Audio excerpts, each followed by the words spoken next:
Nice. All right. Well, thank you. Welcome, everybody, to No Beard Shakespeare's rendition of The Winter's Tale.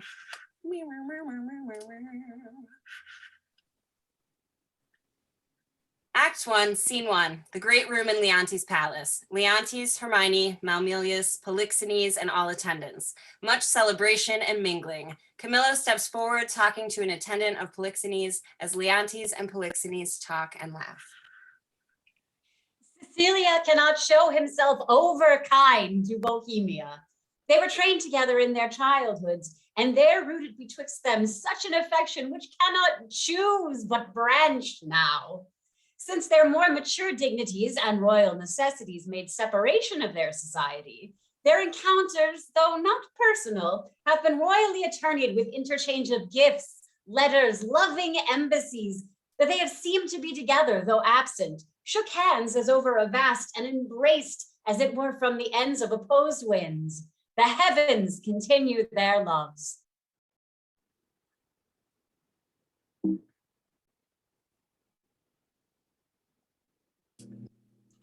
We have an unspeakable comfort of our young Prince Mamillius. He is a gentleman of the greatest promise, one that indeed physics the subject, makes old hearts fresh. 9 changes of the watery star hath been the shepherd's note since we left our throne without a burden. Time as long again would be filled up, my brother, with our thanks, and yet we should for perpetuity go hence in debt. And therefore, like a cipher, yet standing in rich place, I multiply with 1. We thank you, many thousands more that go before it. Stay your thanks a while and pay them when you part. Sir, that's tomorrow.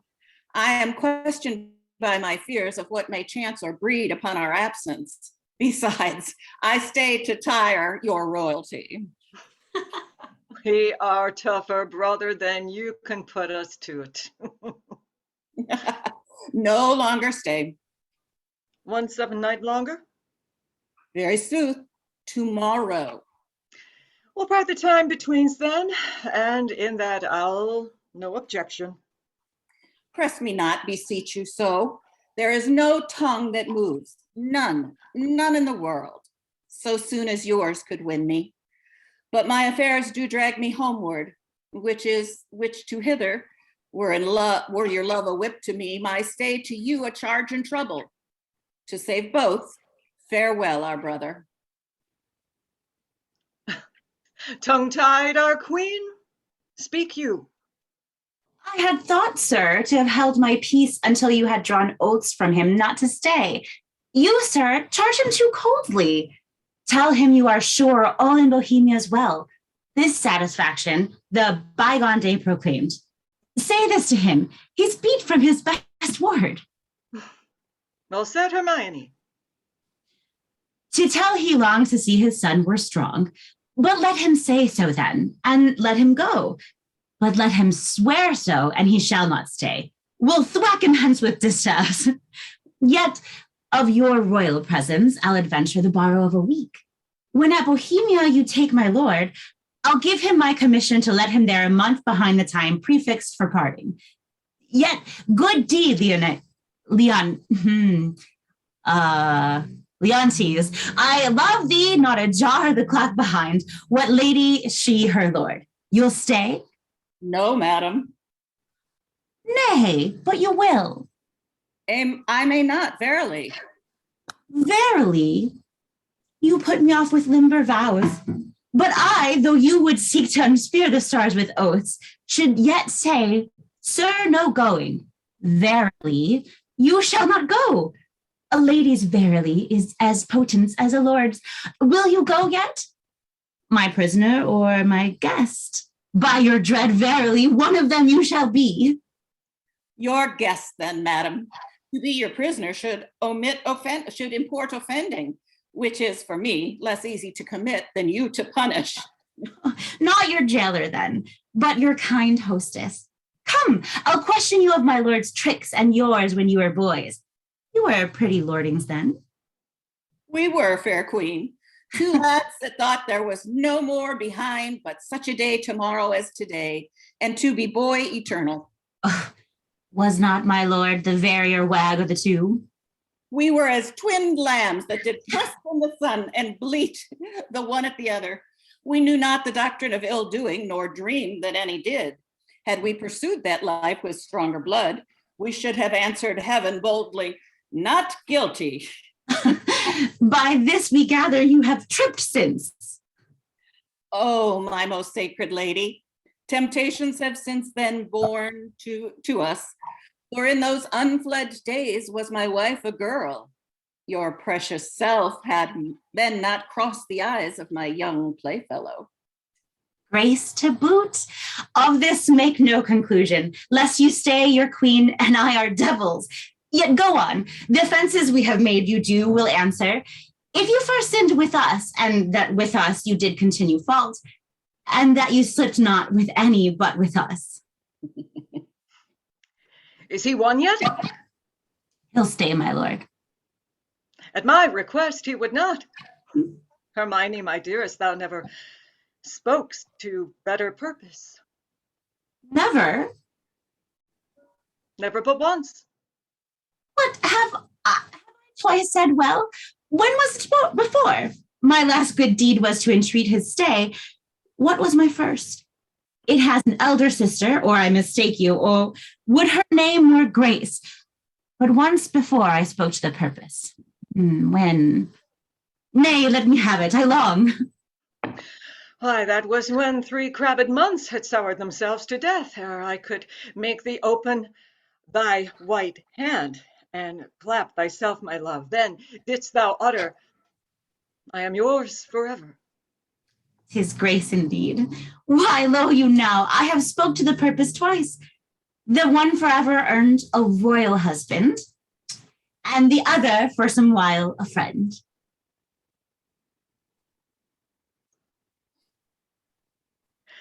Too hot. Too hot. To mingle friendship far is mingling bloods. I have tremor cordis on me. My heart dances, but not for joy. No, not joy. This entertainment, but to be paddling palms and pinching fingers, as now they are, and making practiced smiles as in a looking glass. And then to sigh. That is entertainment my bosom likes, not. Art thou my boy? Aye, my good lord. I vex. Why, that's my bawcock. What hast smutched thy nose? They say it is a copy of mine. Come, Captain, we must be neat. Still virginaling upon his palm. How now, you wanton calf? Art thou my calf? Yes, if you will, my lord. Thou want'st a rough pash and the shoots that I have to be full like me. But they say we are almost as like as eggs. Women say so, that will say anything. But were they false, as dice are to be wished? Yet were it true, to say this boy were like me. Come, Sir Page, look on me with your welkin eye. Sweet villain, most dearest my collop. Can thy dam mate be affection? Thy intention stabs the center, and that to the infection of my brains and hardening of my brows. What means Cecilia? Is something seems unsettled? How, my lord? What cheer? How's it with you, best brother? You look as if you held a brow of much distraction. Are you moved, my lord? No, in good earnest, how sometimes nature will betray its folly, its tenderness, and make itself a pastime to harder bosoms. Looking on the lines of my boy's face, methought I did recoil 23 years, and saw myself breached.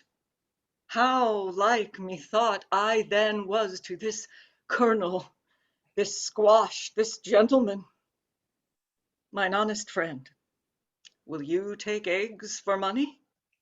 No, my lord, I'll fight. You will? Why, happy man, be's dole. My brother, are you so fond of your young prince as we do seem to be of ours? If at home, sir, he's all my exercise, my mirth, my matter, now my sworn friend, and then mine enemy, my parasite, my soldier, statesman all. And with his varying childness cures in me thoughts that would thick my blood. So stands this squire. Officed with me, we two will walk, my lord, and leave you to your graver steps. Hermione, how thou lov'st us show in our brother's welcome. Let what is dear in Sicily be cheap. Next to thyself and my young rover, he's a parent to my heart. If you would seek us, we are yours in the garden. Shall it tend you there? To your own bents dispose you. You'll be found, be you beneath the sky. I am angling now, though you perceive me not how I give line. Go to, how she holds up the neb, the bill to him, and arms her with the boldness of a wife to her allowing husband. Gone already. Go, play, boy, play. Thy mother plays, and I play too, but so disgraced a part, whose issue will hiss me to my grave. Contempt and clamor will be my knell. Go, play, boy, play. There have been, or I am much deceived, cuckolds ere now, and many a man there is, even at this present, now while I speak, this holds his wife by the arm. That little thinks she has been sluiced in's absence, and his pond fished by his neighbor, by, sir, smile, his neighbor. Physic, for there's none. It is a body planet that will strike where 'tis predominant and 'tis powerful. Think it. It will let in and out the enemy with bag and baggage. Many thousand Zons have the disease and, sorry, my script skipped. What page are we on? We are on 10. Middleton. Thank you.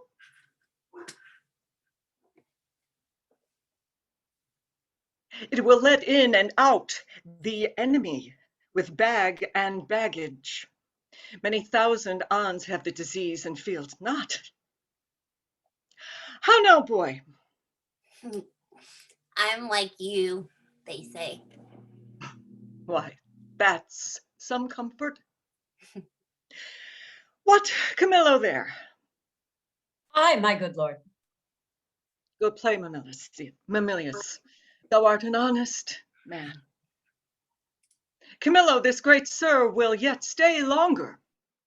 You had much ado to make his anchor hold. When you cast out, it still came home. Didst note it? He would not stay at your petitions, made his business more material. How came tit, Camillo, that he did stay? At the good queen's entreaty. At the queen's bit. Good. Should be pertinent, but so it is not. Was this taken by any understanding pate but thine?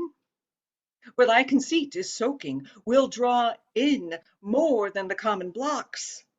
Lower messes, perchance, are to this business purblind? Say. Business, my lord?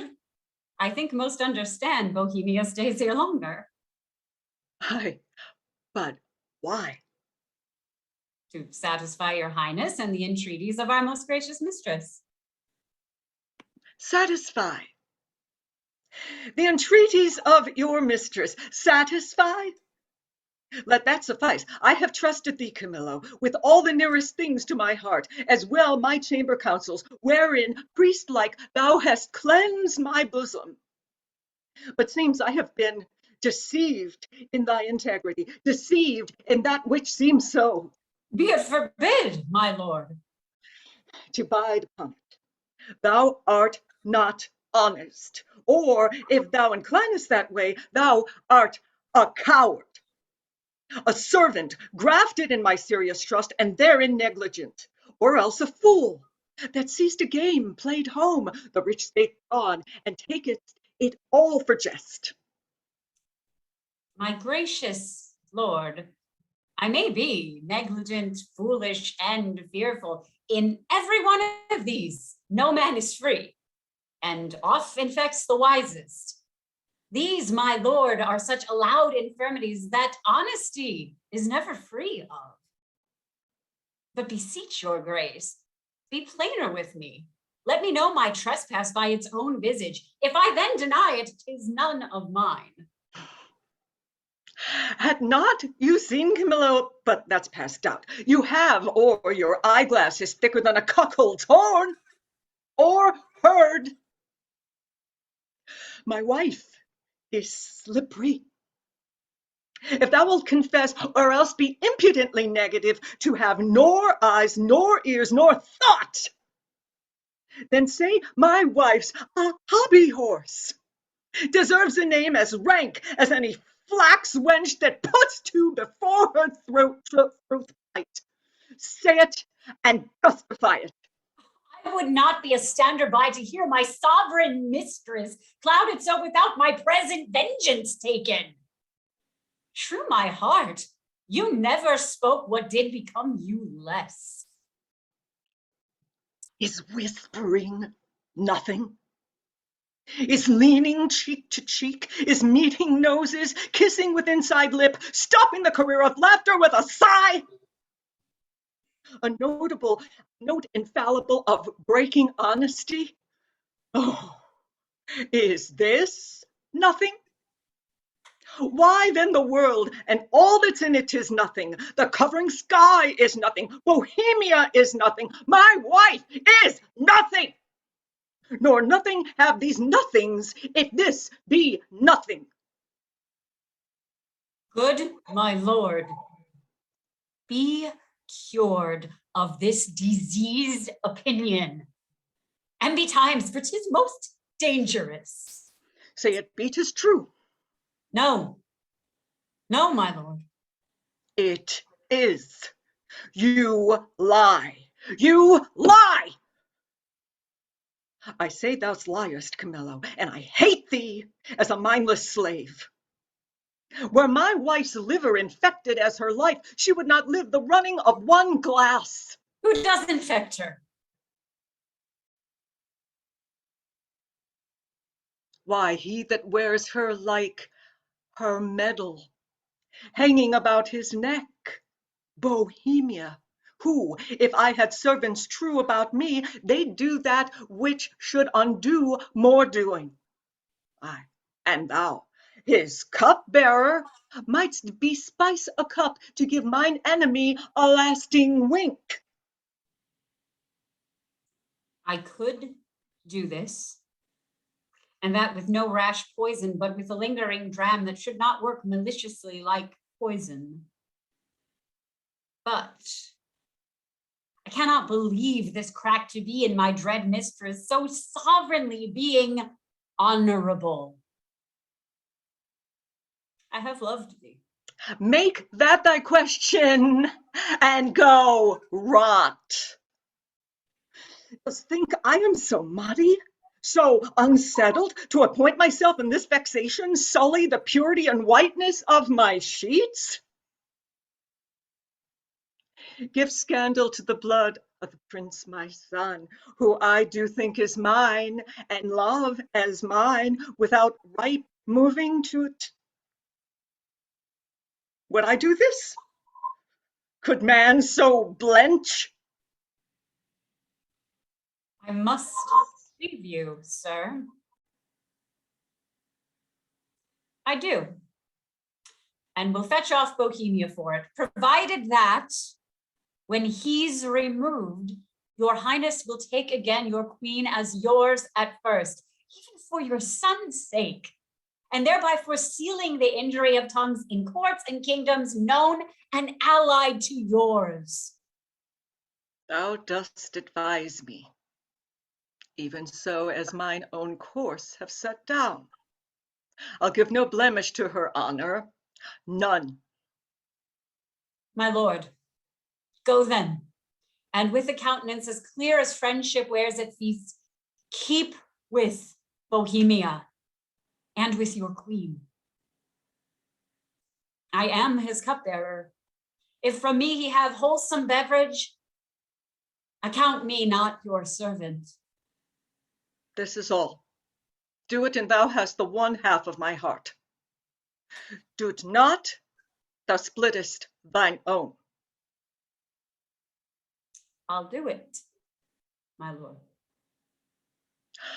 I will seem friendly, as thou hast advised me.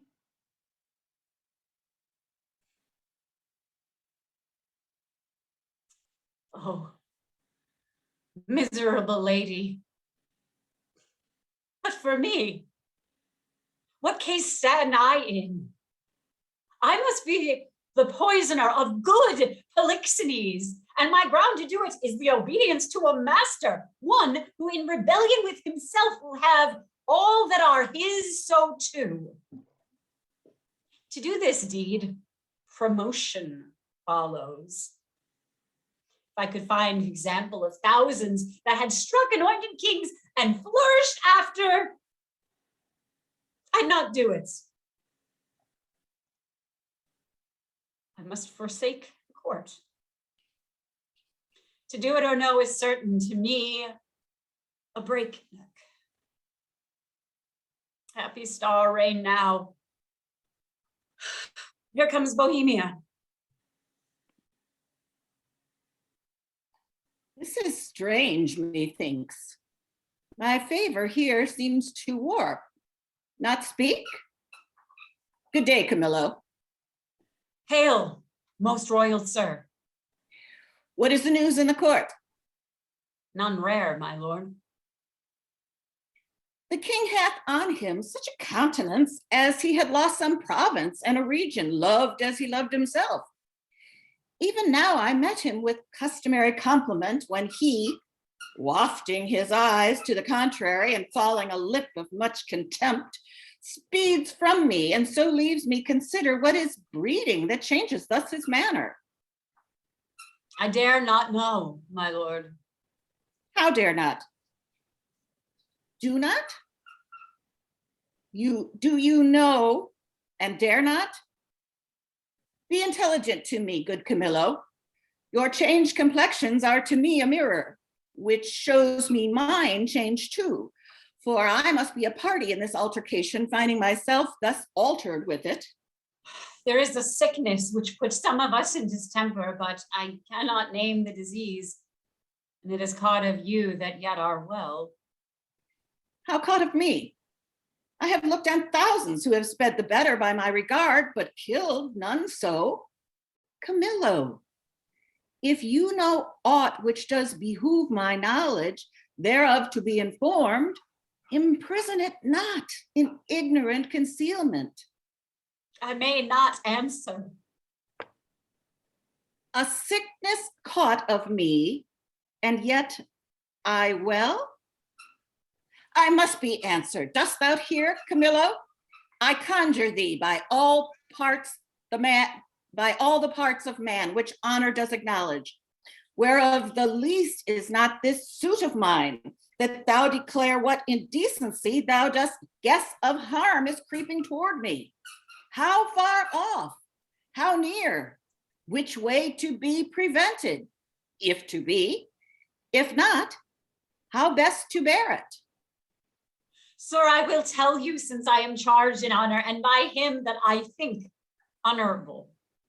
Therefore mark my counsel, which must be e'en as swiftly followed as I mean to utter it, or both yourself and me cry lost, and so good night. On, good Camillo. I am appointed him to murder you. For what? He thinks, nay, with all confidence he swears, as he had seen it or been an instrument to vice you to it, that you have touched his queen forbiddenly. Oh, then my best blood turn to an infected jelly, and my name be yoked with his that did betray the best, nay, hated too, worse than the greatest infection that e'er was heard or read. Swear his thought over by each particular star in heaven, but the fabric of his folly, whose foundation is piled upon his faith, so will continue the standing of his body. How should this grow? I know not, but I am sure 'tis safer to avoid what's grown than question how 'tis born. If therefore you dare trust my honesty, that lies enclosed in this trunk, which you shall bear along in pond, away tonight. Your followers I will whisper to the business, clear them or the city. For myself, I'll put my fortunes to your service, which are here by this discovery lost. Be not uncertain, for by the honor of my parents, I have unfettered truth, which if you seek to prove, I dare not stand by. Nor shall you be safer than one condemned by the king's own mouth, thereon his execution sworn. I do believe thee. I saw his heart in his face. Give me thy hand. Be pilot to me, and thy places shall still neighbor mine. My ships are ready, and my people did expect my hence departure 2 days ago. This jealousy is for a precious creature. As she's rare, must it be great, and as his person's mighty, must it be violent. As he does conceive he is dishonored by a man which ever professed to him, why his revenges must in that be made more bitter. Fear overshadows me. It is in mine authority to command the keys of all the posterns. Please your highness to take the urgent hour. Come, sir, away. Act 2, Scene 1, a room in the palace. Enter Hermione, Mamillius, Emilia, and ladies. Oh, take the boy to you. He so troubles me. 'Tis past enduring. My gracious lord, shall I be your playfellow? No, I'll none of you. Why, my sweet lord? You'll kiss me hard and speak to me as if I were a baby still. I love you better. Who taught you this? What colors are your eyebrows? Blue, my lord. Nay, that's a mock. I have seen a lady's nose that has been blue, but not her eyebrows. Hark ye, the queen your mother rounds apace. We shall present our services to a fine new prince one of these days, and then you'd frolic with us if we'd let you. What wisdom stirs amongst you? Come, sir, now I am for you again. Pray you sit by us and tell us a tale. Merry or sad shall it be? As merry as you will. A sad tale's best for winter. I have one of sprites and goblins. Let's have that one, good sir. Come on, sit down, come on, and do your best to fright me with your sprites. You're powerful at it. There was a man. Nay, come sit down, then on. Dwelt by a churchyard. I will tell it softly, yon cricket shall not hear it. Come on, then, and give it me in mine ear. Was he met there, his train? Camillo with him? Behind the tuft of pines, I met them. Never saw I men scour so on their way. I eyed them even to their ships. How blessed am I in my just censure and my true opinion. Alack for lesser knowledge. How accursed in being so blessed, there may be in the cup a spider steeped. And one may drink, depart, and yet partake no venom, for his knowledge is not infected. I have drunk and seen the spider. Camillo was his help in this, his pander. There is a plot against my life, my crown. All's true that is mistrusted. That false villain whom I employed was pre-employed by him. He has discovered my design, and I remain a pinched thing.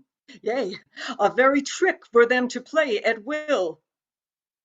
How came the postern so easily open? By his great authority, which often hath no less prevailed than so on your command. I know too well. Give me the boy. I am glad you did not nurse him. Though he does bear some signs of me, yet you have too much blood in him. What is this? Sport? Bear the boy hence. He shall not come about her. Away with him, and let her sport herself with that she's big with, for 'tis Polixenes has made thee swell thus. But I'd say he has not, and I'll be sworn you would believe my saying, however you lean to the nayward. You, my lords, look on her, mark her well. Be but about to say, she is a goodly lady, and the justice of your hearts will thereto add, 'tis pity she's not honest, honorable. She's an adulteress. Should a villain say so, the most replenished villain in the world, he were as much more villain. You, my lord, do but mistake. You have mistook, my lady, Polixenes for Leontes. O thou thing, which I'll not call a creature of thy place. She's an adulteress. I have said with whom. More, she's a traitor. And Camillo is a federary with her, and one that knows what she should shame to know herself, but with her most vile principle, that she's a bed swerver. Even as bad as those that vulgars give boldest titles to, and privy to this their late escape. No, by my life, privy to none of this. How will this grieve you when you shall come to clearer knowledge that you have thus published me? Gentle, my lord, you scarce can write me thoroughly than to say you did mistake. No. If I mistake in those foundations which I build upon, the center is not big enough to bear a schoolboy's top.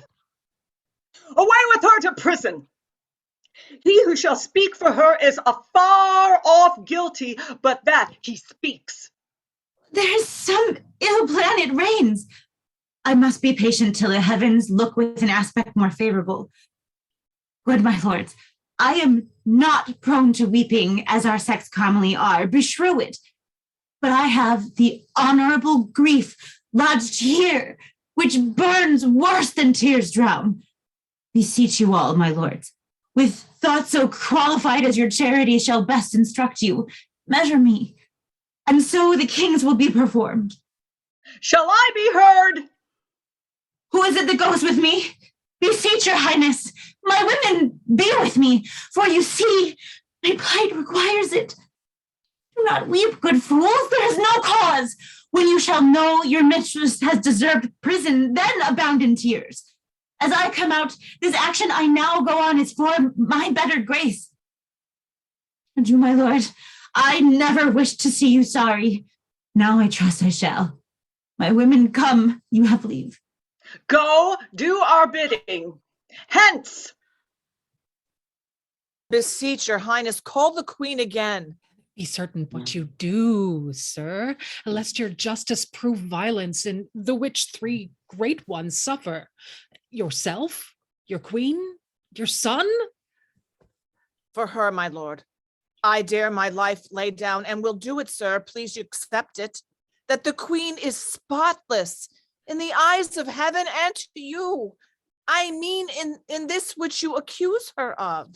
If it proves she's otherwise, I'll keep my stables where I lodge my wife. I'll go in couples with her. Then when I feel and see her, no farther trust her. For every inch of woman in the world, every dram of woman's flesh is false if she be. Hold your pieces. Good my lord, it is for you we speak, not for ourselves. You are abused, and by some putter on that will be damned for it. Would I knew the villain. You smell this business with a sense of cold as is a dead man's nose. But I do see it and feel it, as you feel doing thus, and see with all the instruments that feel. If it be so, we need no grave to bury honesty. There's not a grain of it the face to sweeten of the whole dungy earth. What? Lack I credit? I had rather you did lack than I, my lord, upon this ground. And more it would content me to have her honor true than your suspicion. Be blamed for it how you might. Why, what need we commune with you of this, as the matter, the loss, the gain, the ordering on 'tis all properly ours. And I wish, my liege, you had only in your silent judgment tried it, without more overture. How could that be? Either thou art most ignorant by age, or thou wert born a fool. Camillo's flight added to their familiarity. Yet for a greater confirmation I have dispatched in post to Apollo's temple Cleomenes and Dion, whom you know of stuffed sufficiency. Now, from the oracle, they will bring all, whose spiritual counsel shall stop or spur me. Have I done well? Well done, my lord. Though I am satisfied and need no more than what I know, yet shall the oracle give rest to the minds of others, such as he whose ignorant credulity will not come up to truth. So have we thought it good? From our free person she should be confined, lest that the treachery of the two fled hence be left her to perform. Come, follow us. We are to speak in public, for this business will raise us all. To laughter, as I take it, if the good truth were known. Act 2, Scene 2, the prison. Enter Paulina, a gentleman, and Paulina's attendants. The keeper of the prison, call him to me. Let him acknowledge who I am. Good lady, no court in Europe is too good for thee. What dost thou then in prison? Now, good sir, you know me, do you not? Poor worthy lady, and one whom much I honor. Pray you then, conduct me to the queen. I may not, madam. To the contrary, I have expressed commandment. Here's a due, to lock up honesty and honor from the access of gentle visitors. Is it lawful, pray you, to see any of her women? Emilia? Any of them? So please you, madam, to pull apart these your attendants, I shall bring Emilia forth. I pray you now call her. Withdraw yourselves. And madam, I must be present at your conference. Be it so, prithee. Here's such a dew to make it no stain, a stain as passes coloring. Dear, gentle woman, how fares our gracious lady? As well as one so great and so forlorn may hold together. On her frights and griefs, which never tender lady hath borne greater, She is something before her time delivered. A boy. A daughter, and a goodly babe, lusty and like to live. The queen receives much comfort in it, says, my poor prisoner, I am innocent as you. Dare be sworn. Oh, these dangerous, unsafe loons of the king, beshrew them. He must be told on it, and he shall. The office becomes a woman best. Take it upon me. Commend my best obedience to the queen. If she dares trust me with her little babe, I'll show it to the king and undertake to be her advocate to the loudest. We do not know how he may soften at the sight of the child. A silence often of pure innocence persuades when speaking fails. Most worthy madam, your honor and your goodness is so evident that your free undertaking cannot miss a thriving issue. There is no lady living so meet for this great errand. Please your ladyship to visit the next room. I'll presently acquaint the queen of your most noble offer, who durst not tempt a minister of honor lest she should be denied. Tell her, Emilia, I'll use that tongue I have. If wit flow from it as boldness from my bosom, let not be doubted, I shall do good. Now be you blessed for it.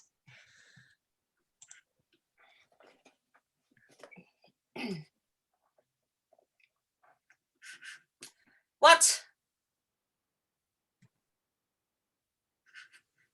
Talk louder, thing.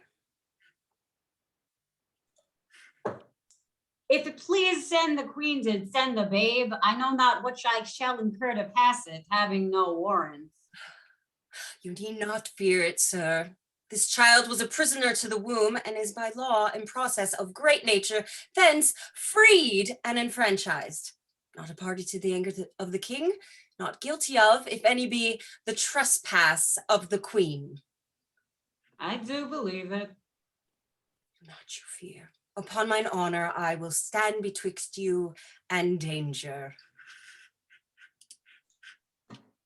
Act 2, Scene 3, a room in Leontes' palace. Later that evening, enter Leontes.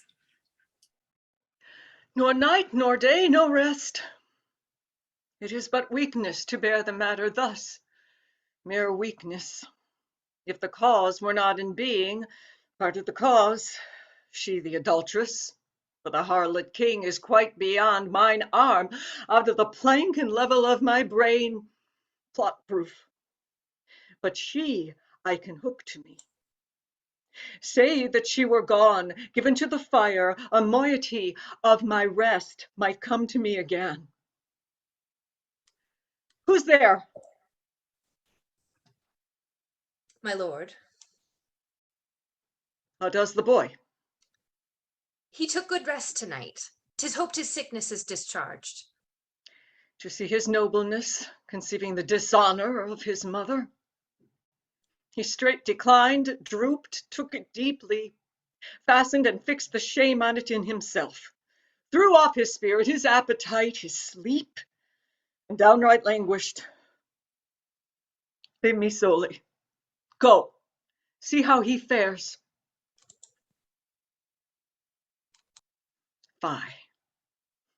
Fie, no thought of him until a time may serve for present vengeance. Take it on her. Camillo and Polixenes laugh at me, make their pastime at my sorrow. They should not laugh if I could reach them, nor shall she within my power. You must not enter. Nay, rather, good my lords, be second to me. Fear you his tyrannous passion more, alas, than the queen's life? A gracious, innocent soul, more free than he is jealous. That's enough. Madam, he hath not slept tonight, commanded none should come at him. Not so hot, good sir. I come to bring him sleep. 'Tis such as you that creep like shadows by him and do sigh at each his needless heavings, such as you nourish the cause of his awaking. I do come with words as medicinal as true, honest as either, to purge him of that humor that presses him from sleep. What noise there, ho? Aha, no noise, my lord, but needful conference about some gossips for your highness. How? Away with that audacious lady! Antigonus, I charge thee that she should not come about me. I knew she would. I told her so, my lord, on your displeasure's peril and on mine, she should not visit you. What, canst thou not rule her? From all dishonesty he can. In this he shall not rule me. La you now, you hear. When she will take the rein, I let her run, but she'll not stumble. Good, my liege, I come, and I beseech you hear me, who professes myself your loyal servant, your physician, your most obedient counselor, yet that dares less appear so in comforting your evils than such as most seem yours. I say I come from your good queen. Good queen! Good queen, my lord, good queen. I said good queen, and would by combat make her good. So were I a man, the worst about you. Force her hence. Let him make but trifles of his eyes first hand me. On my own accord I'll off, but first I'll do my errand. The good queen, for she is good, hath brought you forth a daughter. Here 'tis. Commends it to your blessing. Out! A mankind witch! Hence with her, out the door, a most intelligencing bawd! Not so. I am as ignorant in that as you in so entitling me, which no less honest than you are mad, which is enough, I'll warrant, as this world goes, to pass for honest. Traitors! Will you not push her out? Give her the bastard. Take it up, I say. Give it to thy crone. Forever unvenerable be thy hands if thou takest up the princess by that forced baseness which she had put unto it. A nest of traitors! I am none by this good light. Oh, nor I, nor any but one that's here, and that's himself. For he, the sacred honor of himself, his queens, his hopeful sons, his babes, betrays to slander, whose sting is sharper than the swords and will not, he cannot be compelled to it, once remove the root of his opinion, which is rotten as ever oak or stone was sound. A callet of boundless tongue, who late hath beat her husband and now baits me? This brat is none of mine. It is the issue with Polixenes. Hence with it, and together with the dam, commit them to fire. It is yours. Although the print be but little, the whole matter and copy of the father. Eye, nose, lip, the very fold and frame of hand, nail, finger. And thou, good goddess nature, which has made it so like to him that got it. A gross hag! And, Losel, thou art worthy to be hanged, that wilt not stay her tongue. Hang all the husbands that cannot do that feat. You'll leave yourself hardly one subject. I'll have thee burned. I care not. It is an heretic that makes the fire, not she which burns in it. I'll not call you tyrant, but this most cruel usage of your queen, not able to produce more accusation than your own weak-hinged fancy, something savors of tyranny, and will ignoble make you, yea, scandalous to the world. On your allegiance, out of the chamber with her. Were I a tyrant, where were her life? She does not call me so. If she did know me one, away with her. I pray you, do not push me. I'll be gone. Look to your babe, my lord. 'Tis yours. Jove send her a better guiding spirit. What needs these hands? You that are thus so tender o'er his follies will never do him good, not one of you. So, farewell, we are gone. Thou, traitor, hast set on thy wife to this, my child? Away with it! Even thou that hast a heart so tender o'er it, take it hence, and see it instantly consumed with fire, even thou, and none but thou. Take it up straight. Within this hour bring me word 'tis done, and by good testimony, or I'll seize thy life with what thou else call'st thine. If thou refuse and wilt encounter with my wrath, say so. Shall I the bastard brains with these my proper hands shall I dash out? Oh, take it to the fire. Thou setst on thy wife. I did not, sir. These lords, my noble fellows, if they please, can clear me on it. We can, my royal liege. He is not guilty of her coming hither. You're liars all! Beseech your highness, give us better credit. We have always truly served you, and beseech so to esteem of us. And on our knees we beg, as recompense of our dear services past and to come, that you do change this purpose, which being so horrible, so bloody, must lead on to some foul issue. We all kneel. Shall I live on to see this bastard kneel and call me father? Better burn it now than curse it then. But be it, let it live. To save this bastard's life, for 'tis a bastard so sure as this beard's gray.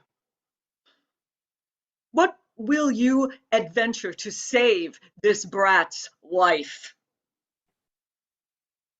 Anything, my lord, that my ability may undergo and nobleness impose.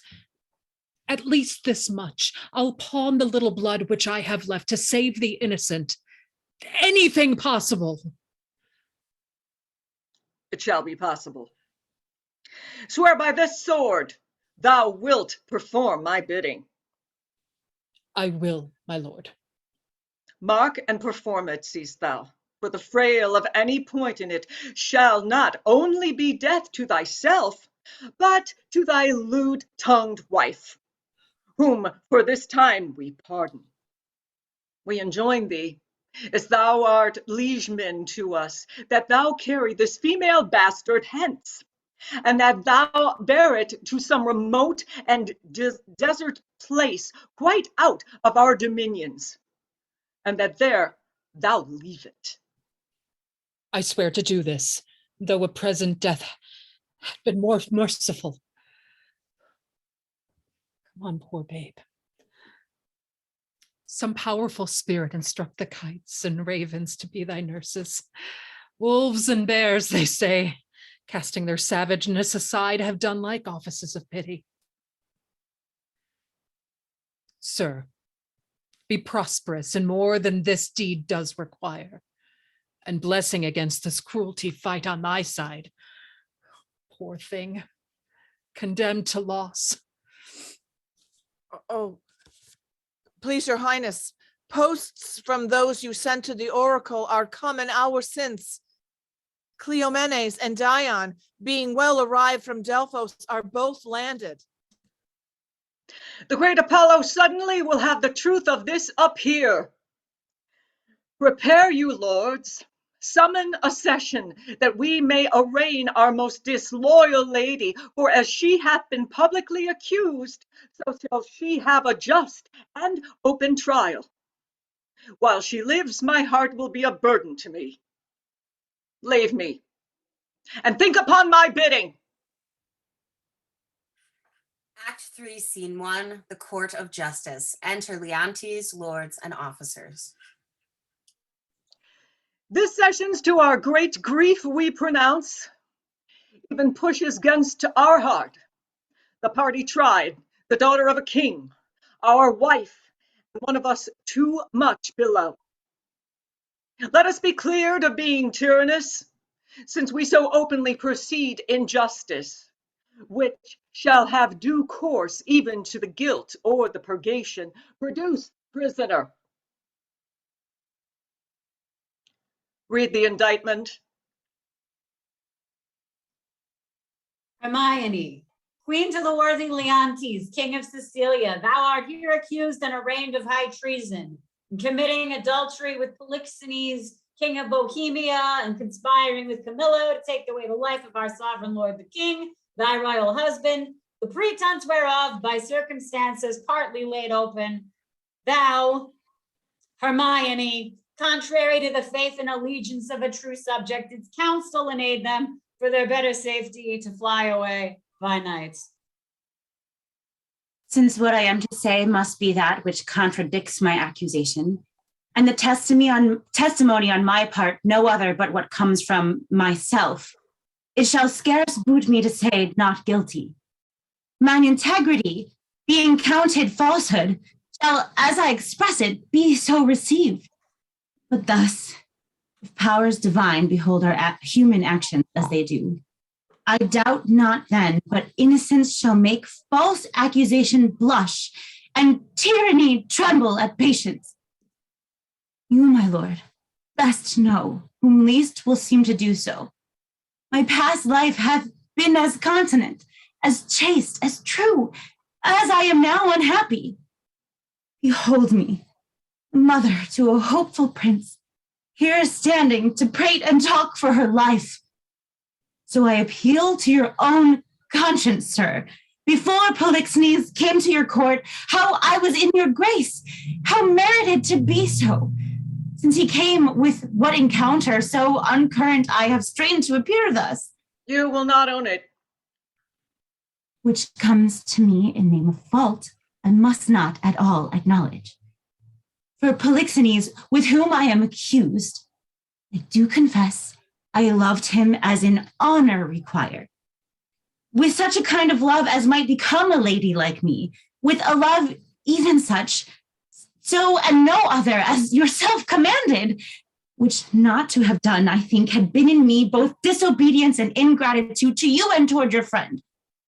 Now, for conspiracy, I know not how it tastes, though it be dished for me to try how.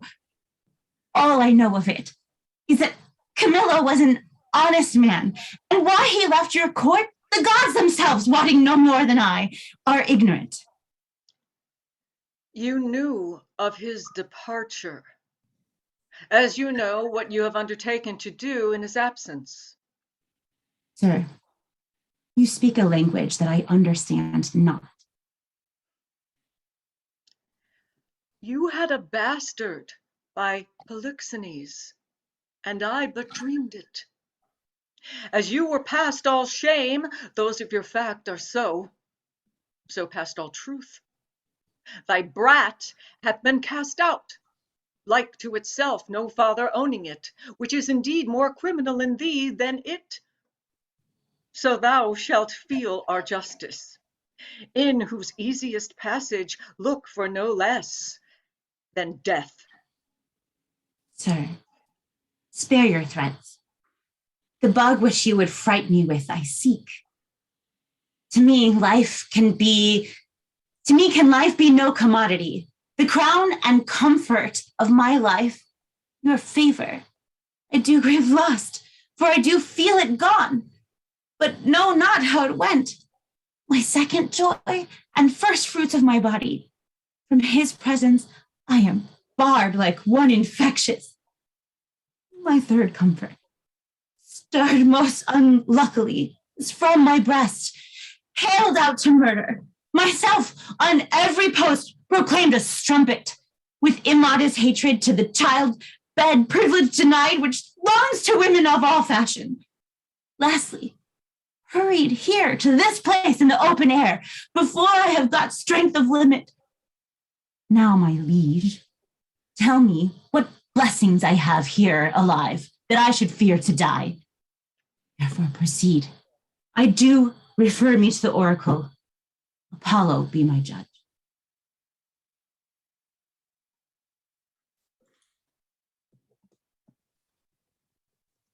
This, your request, is altogether just. Therefore, bring forth, and in Apollo's name, his oracle. The Emperor of Russia was my father. Oh, that he were alive and here beholding his daughter's trial, that he did but see the flatness of my misery, yet with my eyes of pity, not revenge. You shall here swear upon this sword of justice that you, Cleomenes and Dion, have been both at Delphos, and from thence have brought this sealed up oracle by the hand delivered of great Apollo's priest, and that since then you have not dared to break the holy seal, nor read the secrets in't. We swear, we swear, we swear. Break up the seals and read.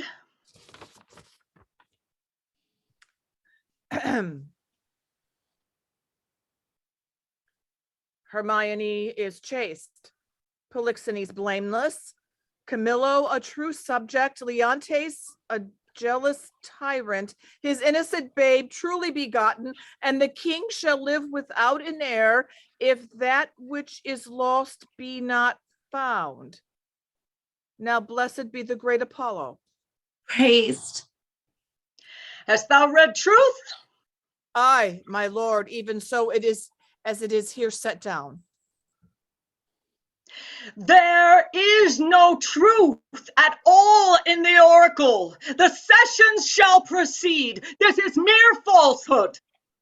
My lord, the king, the king. What is the business? Oh, sir, I shall be hated to report it.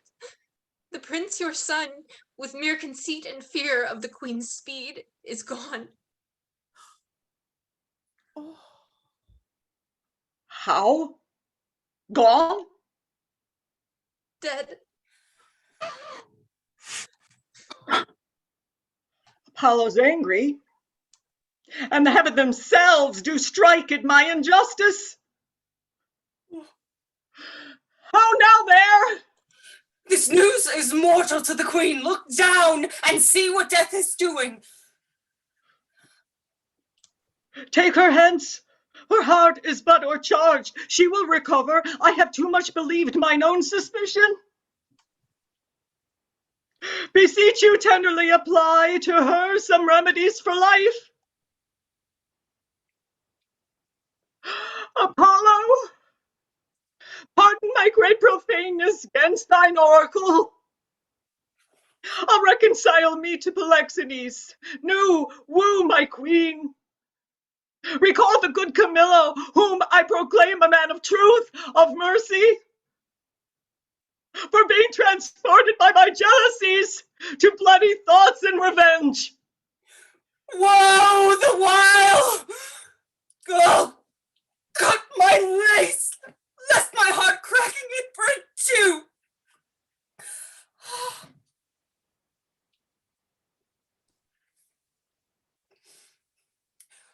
What studied torments, tyrant, hast for me? What wheels, racks, fires, what flaying, boiling in leads or oils, what old or newer torture must I receive, whose every word deserves to taste of thy most worst? Thy tyranny, together working with thy jealousies, fancies too weak for boys, too green and idle for girls of 9. Oh, think what they have done, and then run mad indeed. Stark mad, for all thy bygone fooleries were but spices of it. That thou, betrayed Polixenes. 'Twas nothing. That did but show thee of a fool, inconstant and damnable ingrateful. Nor was it much that thou wouldst have poisoned good Camillo's honor. Casting forth to crows thy baby daughter to be, or none, or little, though a devil would have shed water of fire ere he'd done it.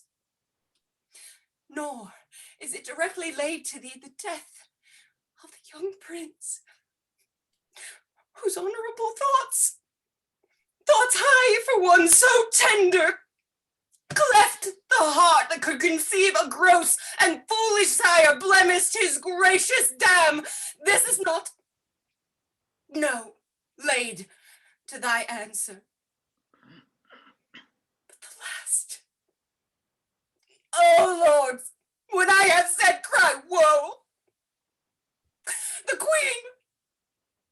queen, the sweet, dearest creature's dead, and vengeance for it not dropped down yet. The higher powers forbid. I say she's dead. I'll swear it. If word nor oath prevail not, go and see. If you can bring heat outwardly or breath within, I'll serve you as I would do the gods. But thou tyrant, do not repent these things, for they are heavier than all thy woes can stir. Therefore betake thee to nothing but despair. 1,000 knees in storm perpetual could not move the gods to look the way thou wert. Go on. Go on, thou canst not speak too much. I have deserved all tongues to talk their bitterest. Say no more. However the business goes, you have made fault in the boldness of your speech. I am sorry for it. All faults I make, when I shall come to know them, I do repent. Do not receive affliction at my petition. I beseech you rather, let me be punished, that have minded you of what you should forget. Now, good my liege, the love I bore your queen, lo, fool again, I'll speak no more of her, nor of your children. I'll not remember you of my own lord, who is lost too. Take patience to you, and I'll say nothing. Thou didst speak but well, when most the truth which I receive much better than to be pitied of thee. Prithee, bring me to the dead bodies of my queen and son. One grave shall be for both. Upon them shall the causes of their death appear, unto our shame perpetual. Once a day I'll visit the chapel where they lie, and tears shed there shall be my recreation. So long as nature will bear up with this exercise, so long I daily vow to use it. Come and lead me to these sorrows.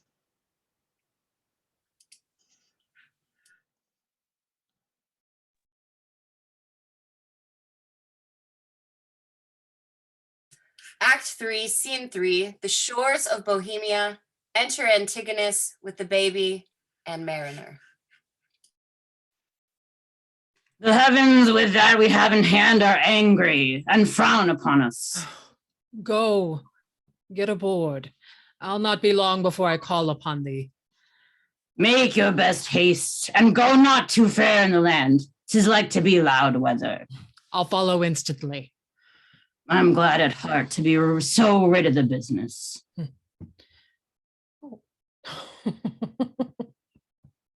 Thou art perfect then. Our ship hath touched upon the deserts of Bohemia, huh? Aye, small babe, and fear we have landed in ill time. The skies look grimly. Besides, this place is famous for the creatures of prey that keep upon it. Come, poor babe. I have heard but not believed the spirits of the dead may walk again. If such thing be, thy mother appeared to me last night, for ne'er was dream so like a waking. To me comes a creature. I never saw a vessel of like sorrow. And gasping to begin some speech, her eyes became two spouts. The fury spent, anon did this break from her. Good Antigonus, since fate against thy better disposition hath made thy person for the thrower out of my poor babe, according to thine oath, places remote enough are in Bohemia. There weep, and leave it crying. And for the babe is counted lost forever. Perdita, I prithee call it. And so, with shrieks, she melted into air. I do believe Hermione hath suffered death. And so, Blossom, speed thee well. The storm begins. Poor wretch, what may follow, weep, I cannot. But my heart bleeds, and most accursed am I, to be by oath enjoined to this. Farewell, the day frowns more and more. Thou would like to have a lullaby too rough. I never saw the heavens so dim by day. A savage clamor! I am gone forever!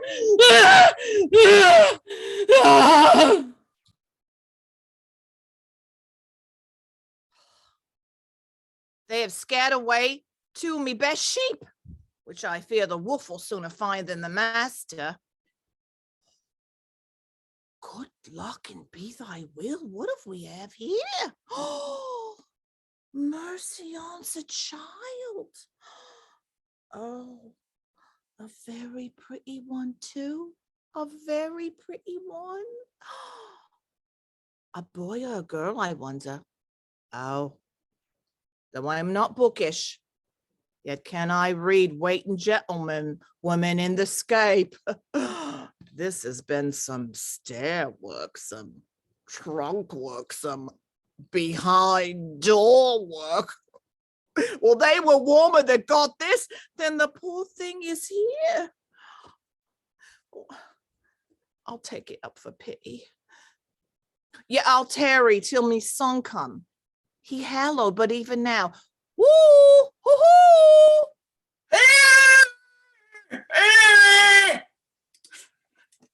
What? Are so near? If thou see a thing to talk on when thou art dead and rotten, come hither.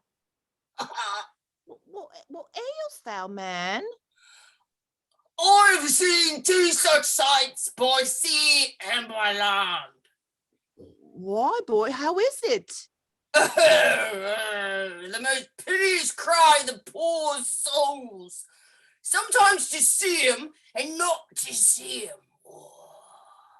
Now the ship boring the moon with the mainmast and anon swallowed with yeast and froth. And then for the land service to see how the bear tore out his shoulder bone, how he cried to me for help and said his name was Antigonus, a nobleman, but to make an end of the ship first. How the poor souls roared and the sea mocked them. How the poor gentleman roared and the bear mocked him. Both roaring louder than the sea or weather. Name of mercy, when was this, boy? No. I've not weak since I saw these sights. The men are not yet cold under the water, or nor the bear half dined on the gentleman. He's at it now. Oh, Would I have been by to have helped the old man? Would you been by the ship's side to have helped her?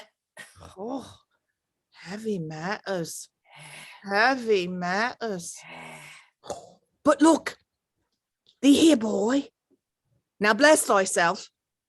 Thou mess with things dying, I with things newborn. Here's a sight for thee. Look thee here. Oh. Open it. Let's see. It was told me I should be rich by the fairies. This is some changeling. Open it. What's within, boy? Oh, you're a made old man. Oh, if the sins of your youth are forgiven, you will well to live. Oh, this is fairy gold, boy, and 'twill prove so. Up with it. Keep it close. Home, the next way. Oh, we are lucky, boy. And to be so still requires nothing but secrecy. Come, boy, the next way home. Go you the next way with your findings. I'll go and see if the bear be gone from the gentleman and how much he hath eaten. They are never cursed but when they are hungry. If there be any left of him, I'll bury it. That's a good deed. 'Tis a lucky day, boy, and we'll do good deeds on it. Act 4, Scene 1, enter time. Dumb show in the background. Aye, that please some, try all. Both joy and terror of good and bad, that makes and unfolds error, now take upon me in the name of time, to use my wings. Impute it not a crime to me or my swift passage that I slide o'er 16 years, and leave the growth untried of that wide gap, since it is in my power. I turn my glass and give my scene such growing as you had slept between. Leontes leaving the effects of his fond jealousies, so grieving that he shuts up on himself. Imagine me, gentle spectators, that I now may be in fair Bohemia. And remember well, I mentioned a son of the king's, which Florizel I now name to you. And with speed so paced to speak of Perdita, now grown in grace, equal with wondering, a shepherd's daughter, and what to her adheres, which follows after is the argument of time. Of this allow, if you ever have spent time worse ere now, if never, yet that time himself doth say he wishes earnestly you never may. Act 4, Scene 2, Bohemia, the palace of Polixenes. Enter Polixenes and Camillo. I pray thee, good Camillo, be no more importunate. 'Tis a sickness denying thee anything, and death to grant this. It is 15 years since I saw my country. Though I have for the most part been aired abroad, I desire to lay my bones there.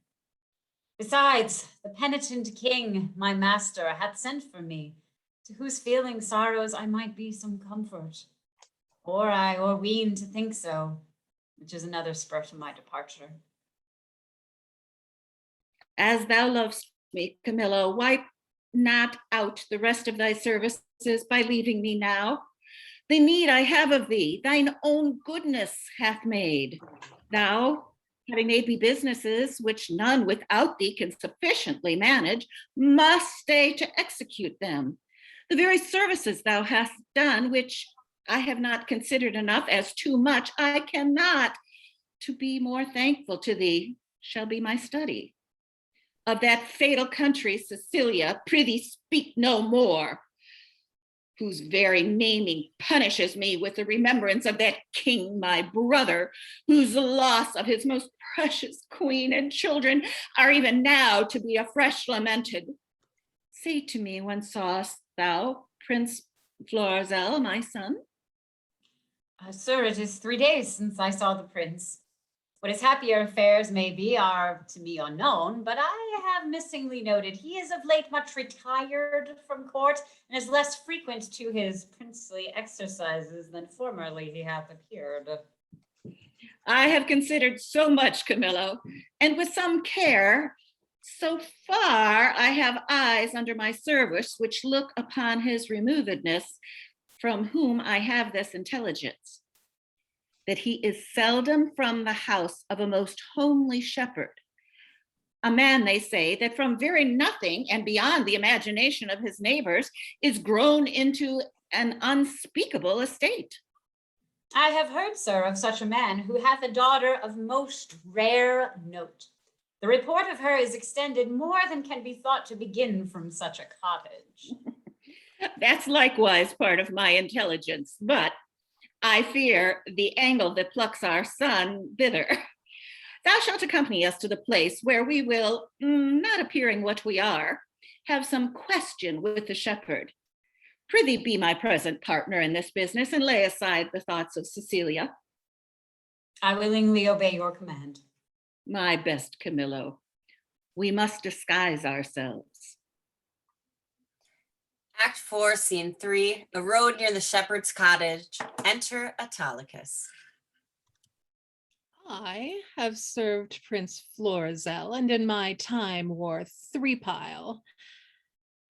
But now I am out of service.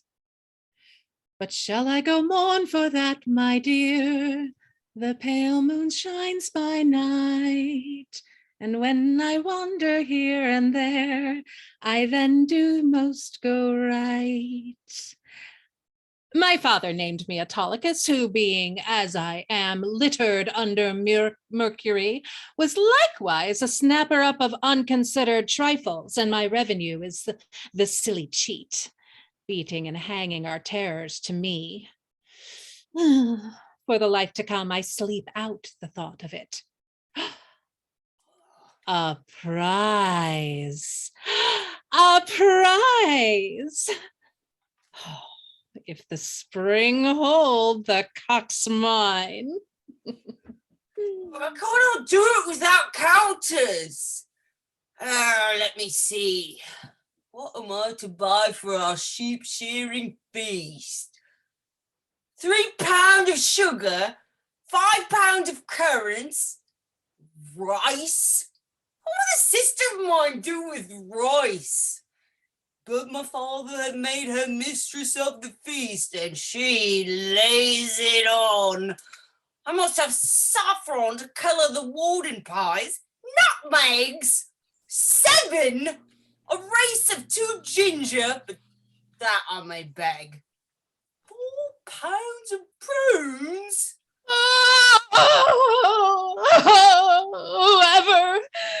Whoever I was born. Whoa, in the name of me. Oh, help me, pluck but off these rags, and then death. Alack, poor soul, thou hast need of more rags to lay on thee rather than have off these off. Oh, sir, the loathsomeness of them offends me more than the stripes I have received, which are mighty ones and millions. Alas, poor man, 1 million of beating may come to a great matter. I am robbed, sir, and beaten, my money and apparel ta'en from me, and these detestable things put on me. Lend me your hand, I'll help thee. Come, lend me thy hand. Oh, good sir, tenderly. Oh, good sir, tenderly, softly, good sir. I fear, sir, my shoulder blade is out. How now? Can stand? Oh, softly, good sir, dear good sir, softly. You had done me a charitable office. Dost thou lack any money? I have a little money for thee. No, good sweet sir. No, I beseech you, sir. I have a kinsman not past 3/4 of a mile hence, unto whom I was going. I shall there have money or anything I want. Offer me no money, I pray you. That kills my heart. What manner of fellow was he that robbed you? I knew him once a servant of the prince. I cannot tell, good sir, for which of his virtues it was, but he was certainly whipped out of the court. His vices, you would say. There's no virtue whipped out of the court. Vices, I would say, sir. I know this man well, and having flown over many knavish professions, he settled only in rogue. Some call him Autolycus. Upon him! Prig, for my life! Prig! Very true, sir. He, that's the rogue that put me into this apparel. Not a more cowardly rogue in all Bohemia. If you but look big and spit at him, he'd have run. I must confess to you, sir, I am no fighter. I am false of heart that way, and that he knew. I warned him. How do you now? Sweet sir, much better than I was. I can stand and walk. I will even take my leave of you and pace softly towards my kinsman's. Shall I bring you on the way? Oh, no. Good-faced sir, no, sweet sir. Oh, then fairly well. I must go buy spices for our sheep shearing. Oh, prosper you, sweet sir. Ugh. Your purse is not hot enough to purchase your spice. I will be with you at your sheep shearing too, if I make not this cheap bring out another, and the shearers prove sheep. Let me be unrolled and my name put in the book of virtue. Jog on the footpath way, and merrily hent the style. A merry heart goes all the day, your satire's in a mile. Act 4, Scene 4, the shepherd's cottage. Enter Florizel, dressed like a lowly courtier, and Perdita, wearing a nice dress. Oh, these your unusual weeds to each part of you does give a life. No shepherdess but Flora peering in April's front. This your sheep shearing is as a meeting of the petty gods, and you, the queen on it.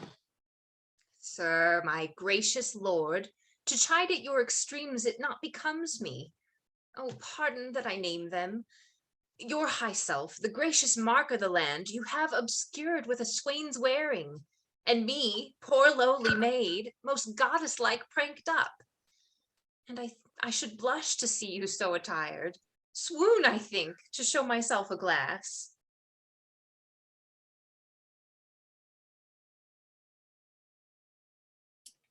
And no, she's frozen.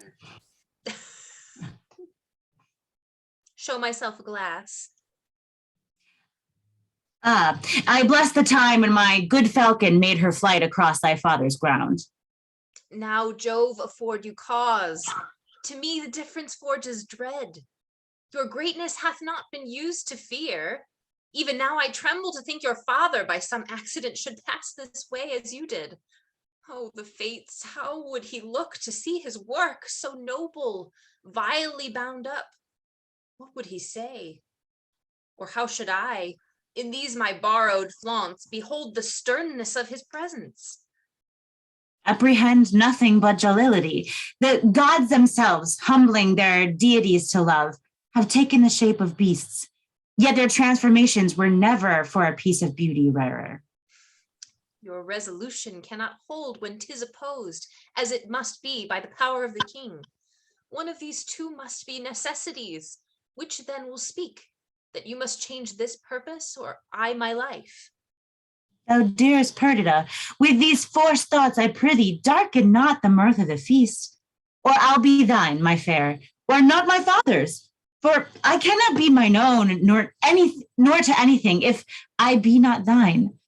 To this I am most constant. Lift up your countenance as it were the day of celebration of that nuptial which we too have sworn shall come. O Lady Fortune, stand you auspicious? See, your guests approach. Address yourself to entertain them, sprites, and let's be red with mirth. Aye, daughter. When me old wife lived, upon this day she would both welcome all, serve all, would sing and dance her turn, her face afire with labour, and the thing she took to quench it, she would to each one sip. You are retired, and as if you were a feasted one, and not the hostess of the meeting. Pray you bid these unknown friends 'tis welcome, for 'tis a way to make us better friends, more known. Come, quench your blushes and present yourself, which you are, mistress of the feast. Come on, and bid us welcome to your sheep shearing. Sir, welcome. It is my father's will I should take on me the hostessship of the day. You're welcome, sir. For you, there's rosemary and rue. These keep seeming and savor all the winter long. Grace and remembrance be to you both, and welcome to our shearing. Shepherdess, a fair one are you. Well, you fit our ages with flowers of winter. Sir, the year growing ancient, the fairest flowers are our carnations, which some call nature's bastards. Of that kind our rustic gardens barren, and I care not to get slips of them. Wherefore, gentle maiden, do you neglect them? For I have heard it said that there is an art which in their piedness shares with great creating nature. Say there be. Yet nature is made better by no mean, but nature makes that mean. Sweet maid, we marry a gentler scion to the wildest stock, and make conceive a bark of baser kind, but bud of nobler race. This is an art which does mend nature. Change it rather, but the art itself is nature. So it is. Then make your garden rich in carnations, and do not call them bastards. I'll not put the dribble in the earth to set one slip of them. No more than were I painted, I would wish this youth to say 'twere well, and only therefore desire to breed by me. Here's flowers for you, the marigold that goes to bed with the sun, and with him rises weeping. These are flowers of middle summer, and I think they are given to men of middle age. You're very welcome. I should leave grazing, were I of your flock, and only live by gazing. Out, alas, you'd be so lean that blasts of January would blow you through and through. Now, my fairest friend, I would I had some flowers of the spring that might become your time of day.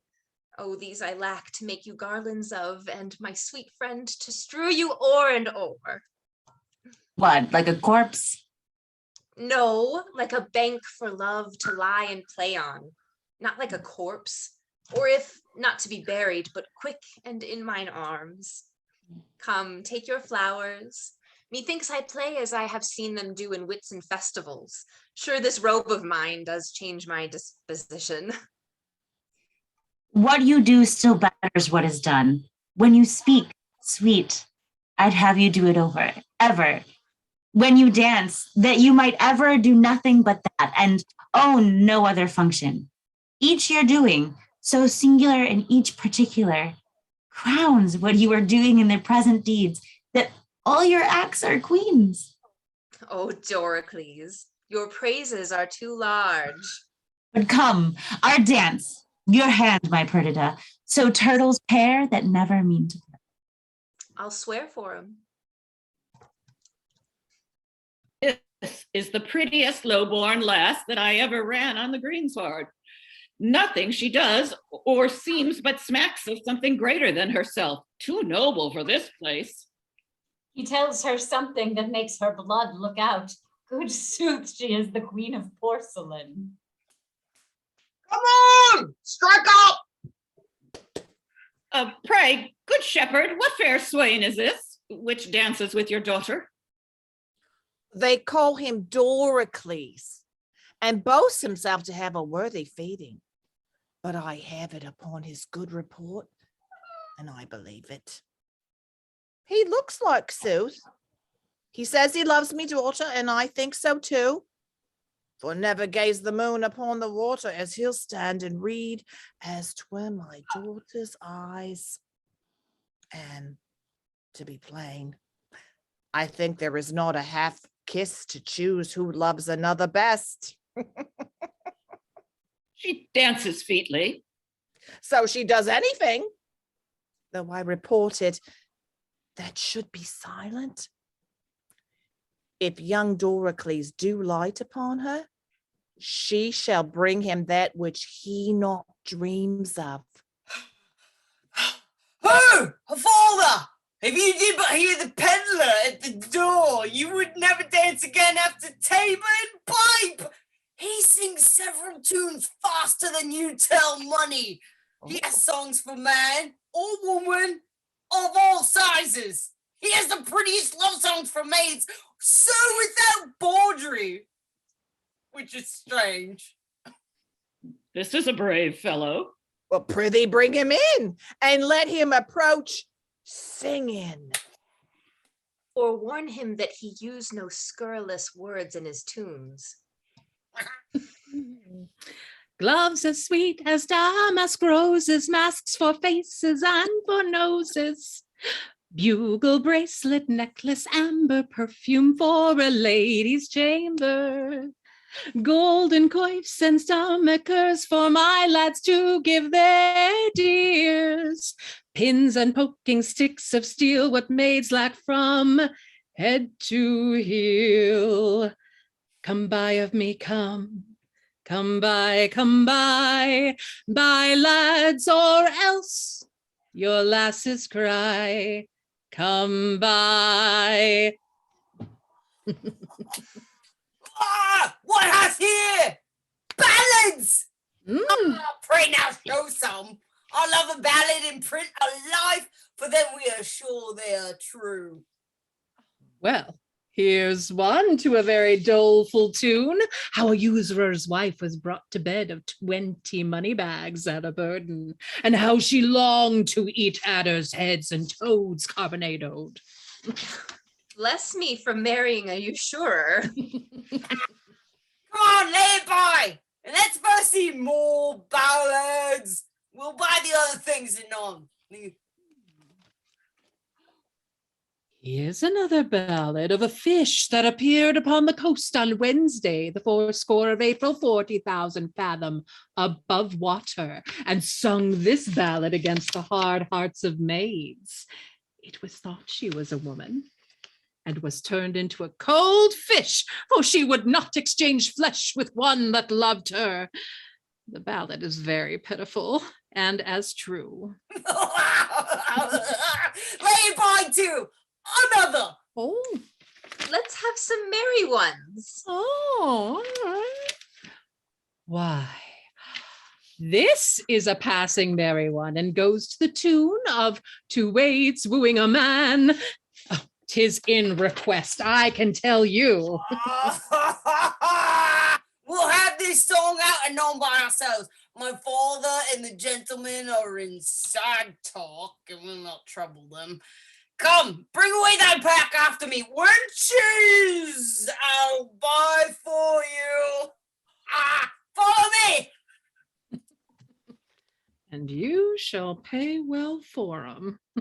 There has been too much only foolery already, I know, so we weary you.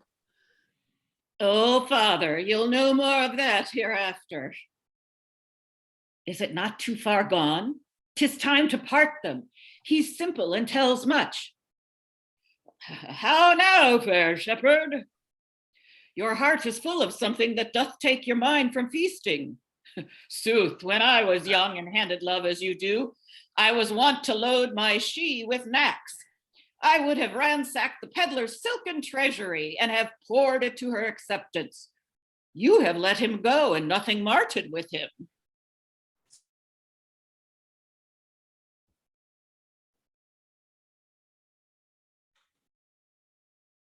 Sir, I know she prizes not trifles. I've given already, but not delivered.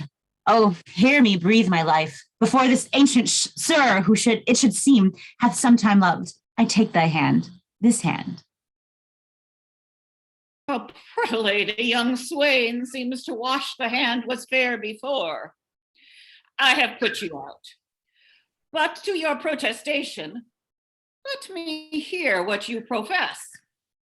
Do, and be witness to it, that were I crowned the most imperial monarch, thereof most worthy, had I force and knowledge more than was ever man's, I would not prize them without her love. For her employ them all, commend them, and condemn them to her service or to their own perdition. Fairly offered. Shows a sound affection. But me daughter, say you the like to him? Cannot speak so well, nothing so well, nor know nor mean better. By the pattern of mine own thoughts, I cut out the purity of his. Take ance then, a bargain. And friends unknown, you shall bear witness to it. I give me daughter to him, and will make her portion equal his. Oh, that must be the virtue of your daughter. One being dead, I shall have more than you can dream of yet. Enough then for your wonder. But come on, contract us for these witnesses. Come your end. And daughter, yours? Soft, swain. A while, beseech you. Have you a father? I have, but what of him? Knows he of this? He neither does nor shall. Methinks a father is at the nuptial of his son, a guest that best becomes the table. Pray you once more. Is not your father grown and capable of reasonable affairs? Is he not stupid with age and altering rooms? Can he speak, hear? Lies he not bedridden and again does nothing? But what he did being childish? No, good sir. He has his health and ampler strength indeed than most have of his age. Well, then by my white beard, you offer him, if this be so, a wrong, something unfilial. Reason my son should choose himself a wife, but as good reason the father, all whose joy is nothing else but fair prosperity, should hold some counsel in such business. I yield all this. But for some other reasons, my grave sir, which 'tis not fit you know, not acquaint my father with this business. Let him know it. He shall not. Prithee, let him. No, he must not. I am his son. He shall not need to grieve at knowing thy choice. Come, he must not. Mark our contract. Mark your divorce, young sir, whom son I dare not call. Thou art too base to be acknowledged. Thou, a traitor, thou, an old traitor. I am sorry that by hanging thee, I can but shorten thy life by 1 week. And thou, fresh piece of excellent witchcraft, whom of force must know the royal fool thou coughtest with. Oh, be hot. I'll have thy beauty scratched with briars and made more homely in thy state. For thee, fond boy, if I may ever know thou dost but sigh, that thou shalt no more see this knack as never, I mean thou shalt, will bar thee from succession. Follow us to the court. Thou, churl, for this time, though full of our displeasure, yet we free thee from the dead blow of it. And you, enchantment, unworthy thee, if ever henceforth thou these rural latches to his entrance open, or hoop his body with thy embraces, I will devise a death as cruel for thee as thou art tender to it. In here, undone. I was not much afeard, for once or twice I was about to speak and tell him plainly, the self-same sun that shines upon his court hides not his visage from our cottage, but looks on alike. Will it please you, sir, be gone? I told you what would become of this. Beseech you of your own state take care. This dream of mine, being now awake, I'll queen it no inch farther, but milk my ewes and weep. Why, how now, father? Speak ere thou diest. I cannot speak, nor think, nor dare to know that which I know. Oh, sir, you have undone a man of 63 that thought to fill his grave in quiet, yea, to die upon the bed me father died, to lie close by his honest bones. But now, some hangman must put on me shroud and lay me where no priest shovels in dust. Oh, cursed wench, that knewest this was the prince and wouldst adventure to mingle faith with him?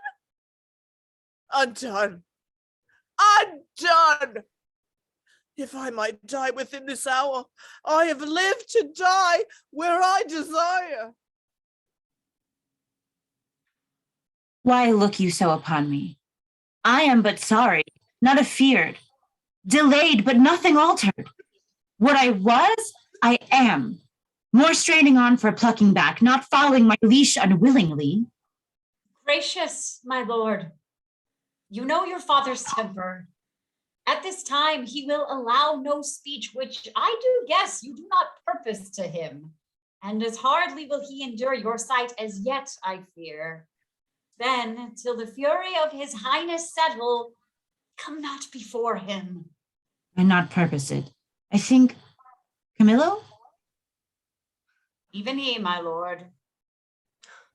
How often have I told you 'twould be thus? How often said my dignity would last, but till 'twere known? It cannot fail but by the violation of my faith. And then let nature crush the sides of the earth together and mar the seeds within. Lift up thy looks. From my succession wipe me, father. I am heir to my affection. Be advised. I am, and by my fancy. If my reason will thereto be obedient, I have reason. If not, my senses, better pleased with madness, do bid it welcome. This is desperate, sir. So call it, but it does fulfill my vow. I needs must think it honesty. Camillo, not for Bohemia will I break my oath to this my fair beloved. Therefore, I pray you, as you have ever been my father's honored friend, when he shall miss me, as in faith I mean not to see him any more. So this you may know, and so deliver. I am put to sea with her, who here I cannot hold on shore. And most opportune to our need, I have a vessel rides fast by, but not prepared for this design. What course I mean to hold shall nothing benefit your knowledge, nor concern me the reporting. My lord, I would your spirit were easier for advice or stronger for your need. Hark, Perdita. He's irremovable, resolved for flight. Now were I happy of his going, I could frame to serve my turn. Save him from danger, do him love and honor. Purchase sight again of dear Cecilia. And that unhappy king, my master, I so much thirst to see. Good sir, I think you have heard of my poor services as the love that I have borne your father. Very nobly have you deserved. It is my father's music to speak your deeds, not little of his care to have them recompensed as thought on. Well, my lord, if you may please to think I love the king, and through him what's nearest to him, which is your gracious self, embrace but my direction. I'll point you where you shall have such receiving as shall become your highness, where you may enjoy your mistress. From the whom I see there's no disjunction to be made, but by, as heavens forfend, your ruin, marry her, And with my best endeavors in your absence, your discontenting father strive to qualify and bring him up to liking. How, Camillo, may this almost a miracle be done, that I may call thee something more than man, and after that trust to thee? Have you thought on a place whereto you'll go? Not any yet. Ourselves will be the slaves of chance and flies of every wind that blows. Then list to me. This follows. If you will not change your purpose, but undergo this flight, make for Sicilia, and there present yourself and your fair princess, for so I see she must be, for Leontes. She shall be habited as it becomes the partner of your bed. Methinks I see Leontes opening his free arms and weeping his welcomes forth, asks thee, the son, forgiveness, as 'twere the father's person, kisses the hands of your fresh princess. Worthy Camillo, what color for my visitation shall I hold up before him? Sent by the king your father to greet him and to give him comforts. Sir, the manner of your bearing towards him, with what you as from your father shall deliver, things known betwixt us three, I'll write you down, the which shall point you forth at every sitting what you must say, that he shall not perceive, but that you have your father's bosom there, and speak his very heart. I am bound to you. There is some sap in this. A course more promising than wild dedication of yourselves to unpathed waters, undreamed shores, most certain prosperities, the very bond of love, whose fresh complexion and whose heart together affliction alters. One of these is true. I think affliction may subdue the cheek, but not take in the mind. Yea, say you so. There shall not at your father's house these 7 years be born another such. My good Camillo, she's as forward of her breeding as she is in the rear of birth. I cannot say 'tis pity she lacks instructions, for she seems a mistress to most that teach. Your pardon, sir. For this I'll blush you thanks. My prettiest Perdita. But oh, the thorns we stand upon. Camillo, preserver of my father, now of me, the medicine of our house. How shall we do? We are not furnished like Bohemia's son, nor shall appear in Sicilia. My lord, fear none of this. I think you know my fortunes do all that lie there. It shall be so my care to have you royally appointed, as if the scene you play were mine. For instance, sir, that you may know you shall not want one word.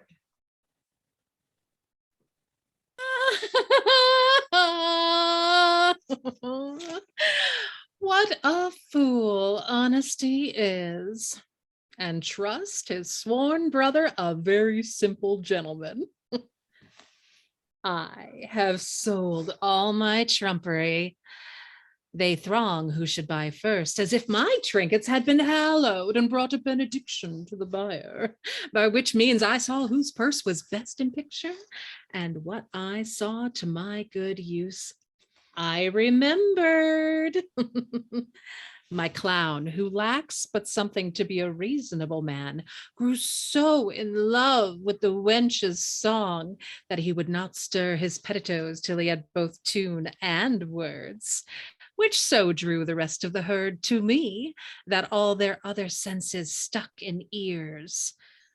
So that in this time of lethargy, I picked and cut most of their festival purses, and had not the old man come in with a hubbub against his daughter and the king's son, and scared my chuffs from the chaff, I had not left a purse alive in the whole army.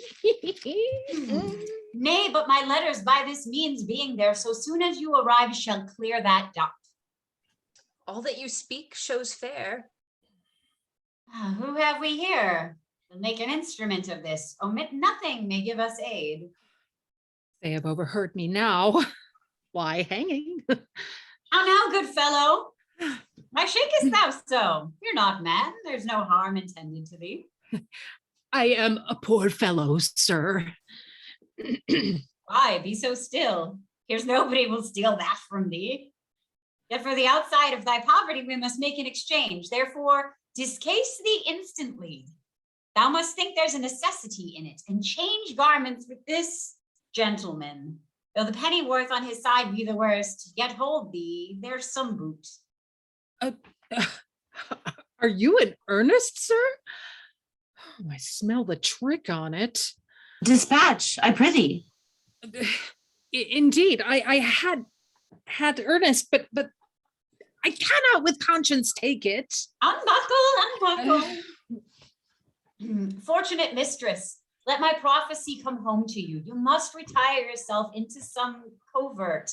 Take your sweetheart's hat and pluck it o'er your brows, muffle your face, dismantle you, and as you can, disliken the truth of your own seeming that you may, for I do fear eyes over to shipboard get undescried. I see that the place so lies that I must bear part. No remedy. Have you done there? Should I now meet my father, he would not call me son. Nay, you shall have no hat. Come, lady, come. Farewell, my friend. Adieu, sir. What I do next shall be to tell the king of this escape, and whither they are bound. Wherein my hope is I shall so prevail to force him after, in whose company I shall review Cecilia, for whose sight I have a woman's longing. Fortune speed us. Thus we set on, Camillo, to the seaside. The swifter speed, the better.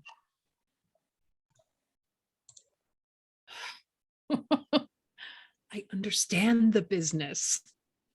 I hear it.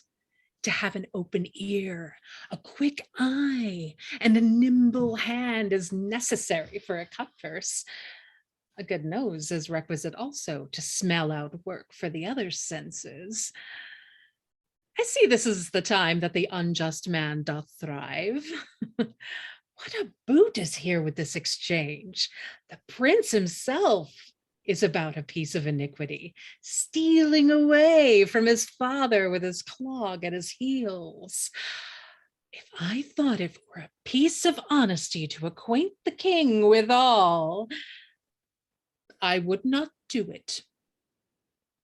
I hold it the more knavery to conceal it, and therein am I constant to my profession.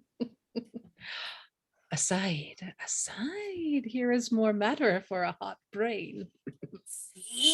See? What a man are you now? There's no other way but to tell the king she is a changeling and none of your flesh and blood. Nay, but hear me. Nay, but hear me! She being none of your flesh and blood, your flesh and blood has not offended the king, and so your flesh and blood is not to be punished by him. Show those things you found about her, those secret things, all but what she has with her. This being done, let the logger whistle. I will tell the king all. Every word, yea, and his son's pranks too. Who, I may say, is no honest man, neither to his father nor to me, to go about to make me the king's brother-in-law. Very wisely, puppies. Well, let us to the king. There is that in this bundle will make him scratch his beard. I know not what impediment this complaint may be to the flight of my master. Pray heartily he be at the palace. No, I am not naturally honest. I am so sometimes by chance. Let me pocket up my peddler's excrement.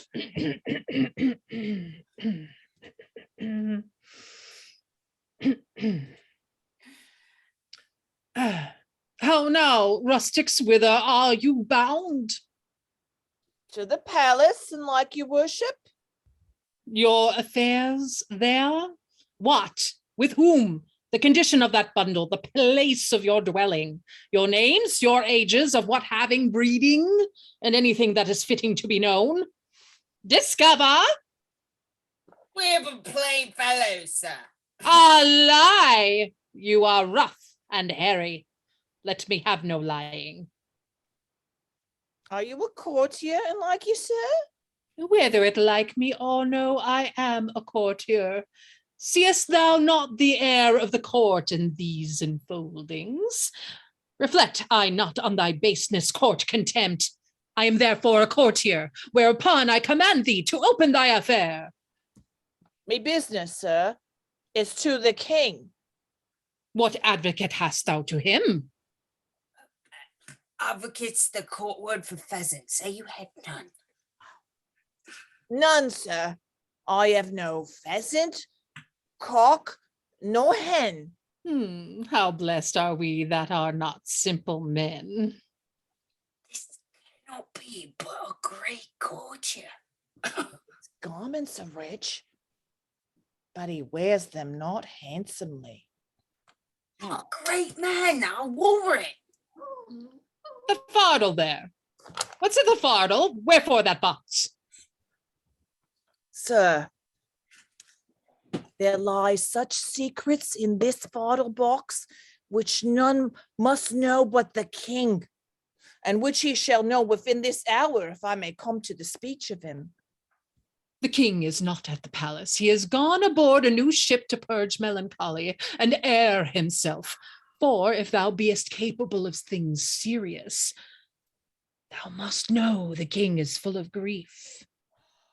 So 'tis said, sir, about his son that should have married a shepherd's daughter. If that shepherd be not in handfast, let him fly. The curses he shall have, the tortures he shall feel, will break the back of man, the heart of monster.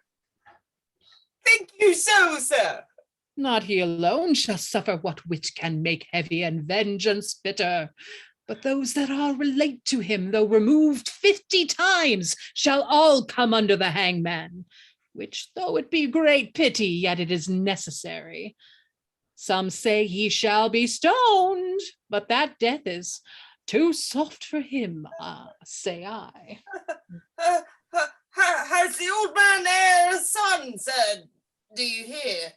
He has a son, who shall be flayed alive, then anointed over with honey, set on the head of a wasp's nest, then stand till he be 3/4 and a dram dead, then recovered again with an aquavitae, then raw as he is shall he be set against a brick wall, the sun looking with a southward eye upon him, where he is to behold him with flies blown to death. But what talk we of these traitorly rascals? Tell me, for you seem to be honest plain men, what have you have to the king? Being something greatly considered, I'll bring you where he is abroad. Tender your persons to his presence. He seems to be of great authority. Close with him, give him gold. Remember, stoned and flayed alive.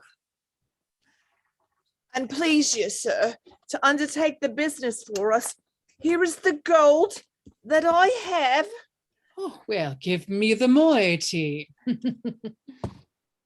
Are you a party in this business? In some sort, sir, but though my case is a pitiful one, I hope I shall not be flayed out of it. Oh, that's the case of the shepherd's son. Okay. Hang him, he'll be made an example. Comfort. Good comfort.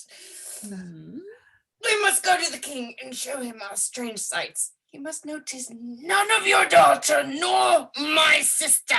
We are gone else. We are blessed in this man. As I may say, even blessed. Let's before as he bids us. Oh, he was provided to do us good. If I had a mind, to be honest. I see fortune would not suffer me.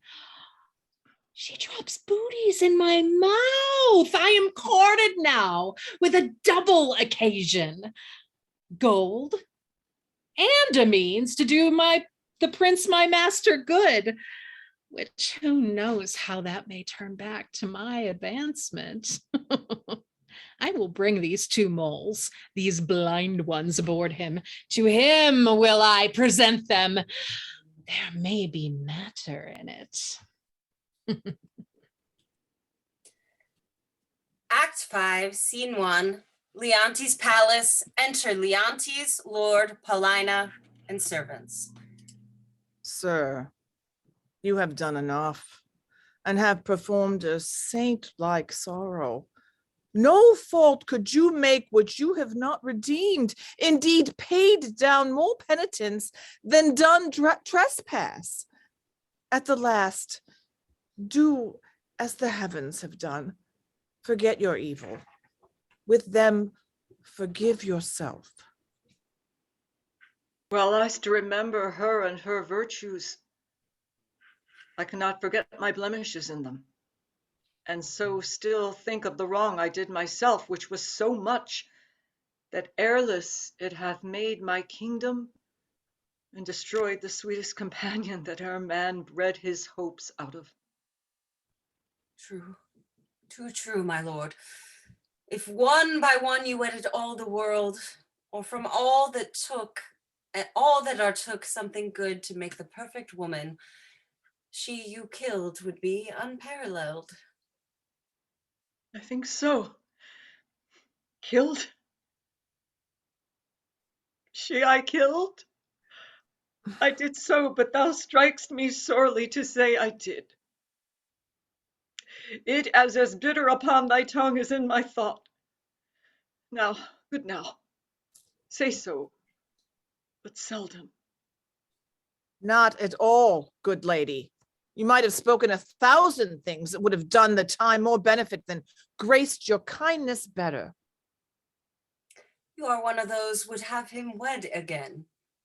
If you would not so, you pity not the state, nor the remembrance of his most sovereign name. Consider little.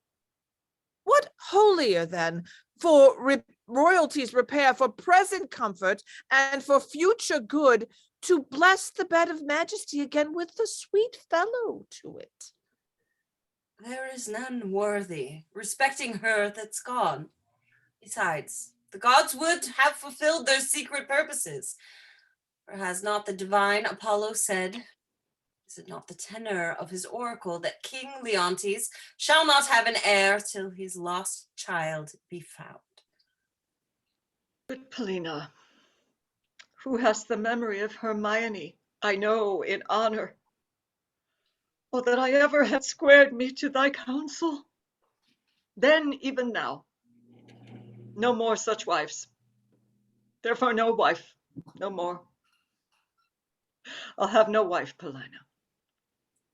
You swear never to marry but by my free leave. Never, Paulina. So be blessed my spirit. You tempt him overmuch. My true Paulina, we shall not marry till thou bidst us. That shall be when your first queen's again in breath.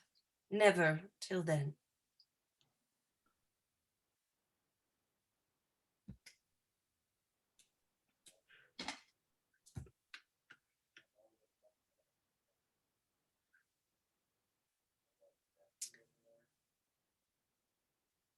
One that gives himself Prince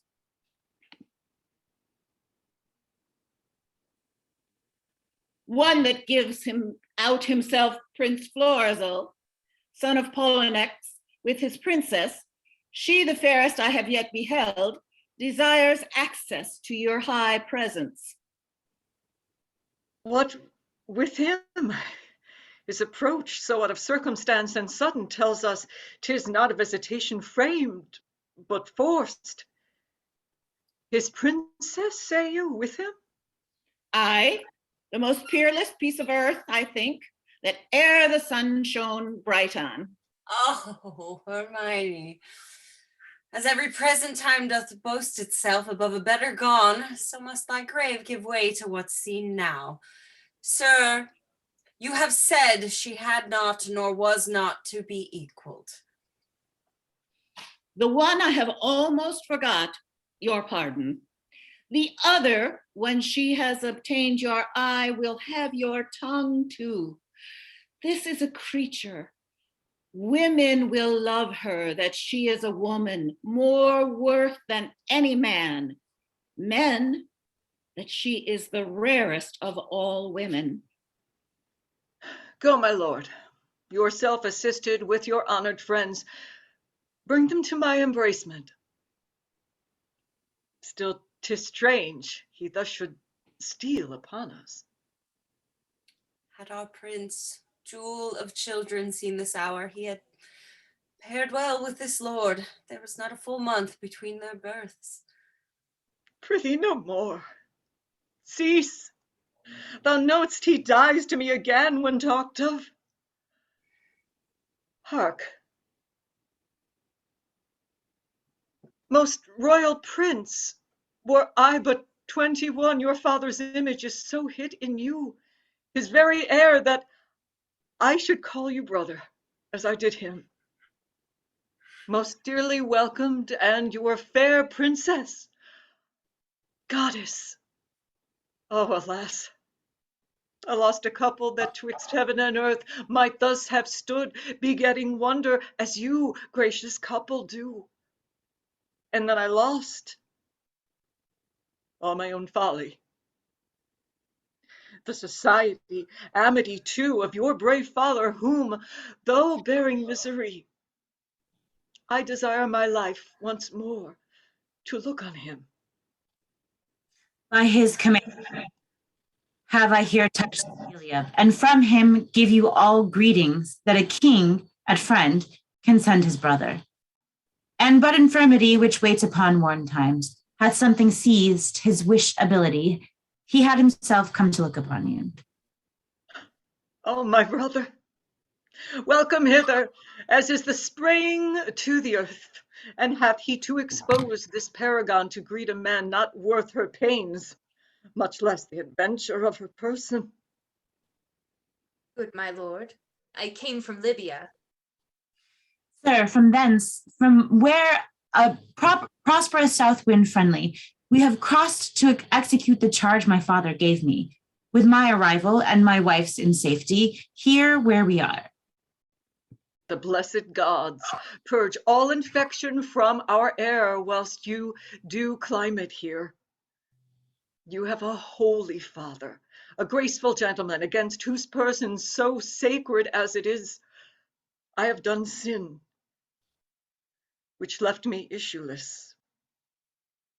What might I have been? What might I have been, might I, a son and daughter, now have looked on such goodly things as you? Most noble sir, that which I shall report will bear no credit were not the proof so nigh.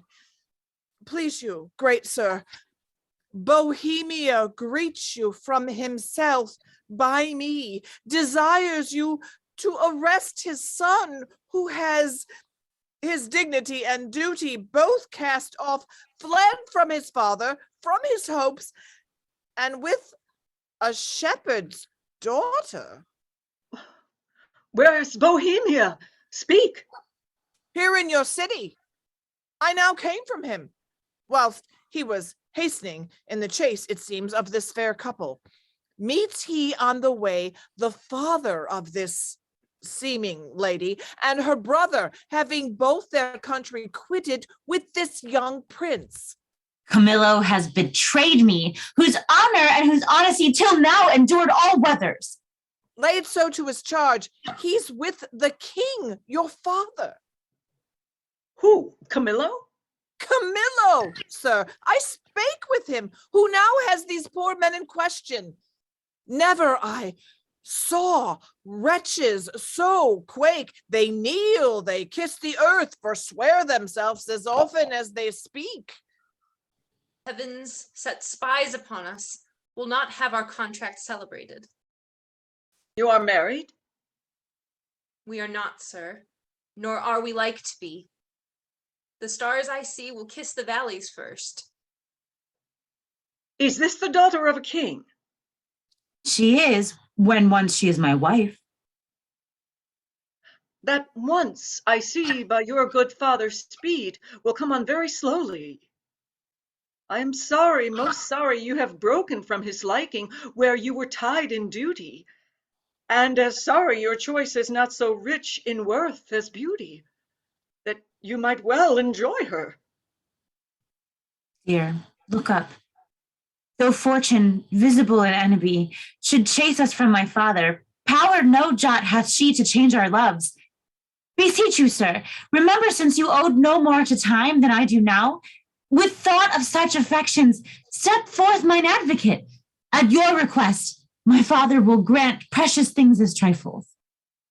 Would he do so, I'd beg your precious mistress, which he counts but a trifle. Sir, my liege, your eye hath too much youth in it. Not a month before your queen died, she was more worth such gazes than what you look on now. I thought of her, even in these looks I made. But your petition is yet unanswered. I will to your father. Your honor not o'erthrown by your desires, I am friend to them and you. Upon which errand I now go toward him. Therefore, follow me. Act 5, Scene 2. Before Leontes' palace, enter Autolycus and a gentleman. Beseech you, sir, were you present at this relation? I was by at the opening of the fardel, heard the old shepherd deliver the manner how he found it, whereupon, after a little amazedness, we were all commanded out of the chamber. Only this, methought, I heard the shepherd say, he found the child. I would most gladly know the issue of it.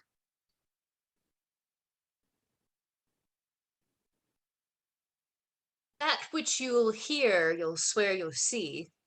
The king and Camillo held very notes of admiration. They seemed almost, with staring on one another, to tear the cases of their eyes. There was speech in their dumbness, language in their very gesture. The oracle is fulfilled. The king's daughter is found. Such a deal of wonder was broken out within this hour that ballad makers cannot be able to express it.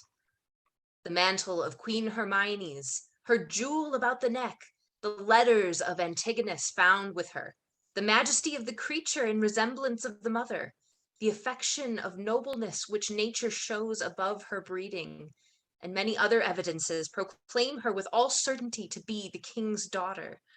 Our king, being ready to leap out of himself for joy of his found daughter, as if that joy were now become a loss, cries, Oh, thy mother, thy mother! Then asks Bohemia forgiveness. It seemed sorrow wept to take leave of them, for their joy waded in tears. Then embraces his son-in-law. Then again worries he his daughter with clipping her. Now he thanks the old shepherd, which stands by like a weather-bitten conduit of many kings' reigns. What, pray you, became of Antigonus, that carried hence the child? He was torn to pieces with a bear.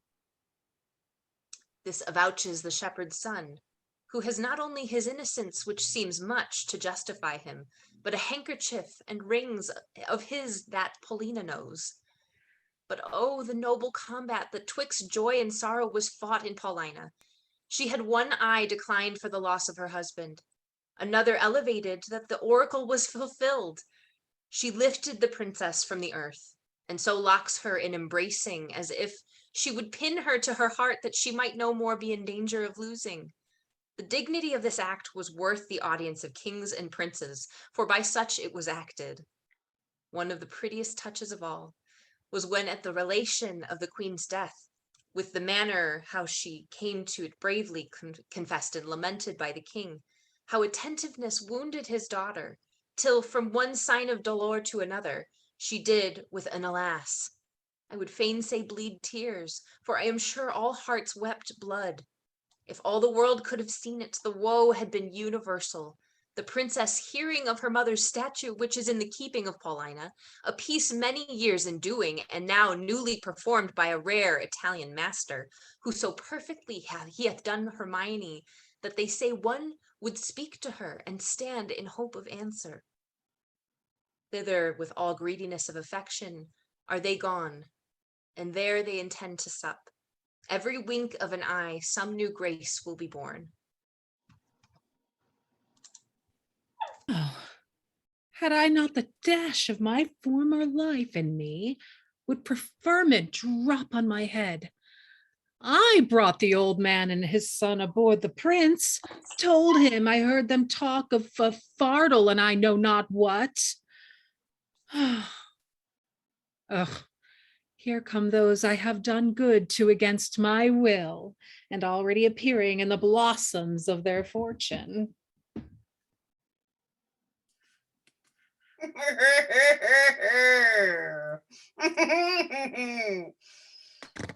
Come, boy.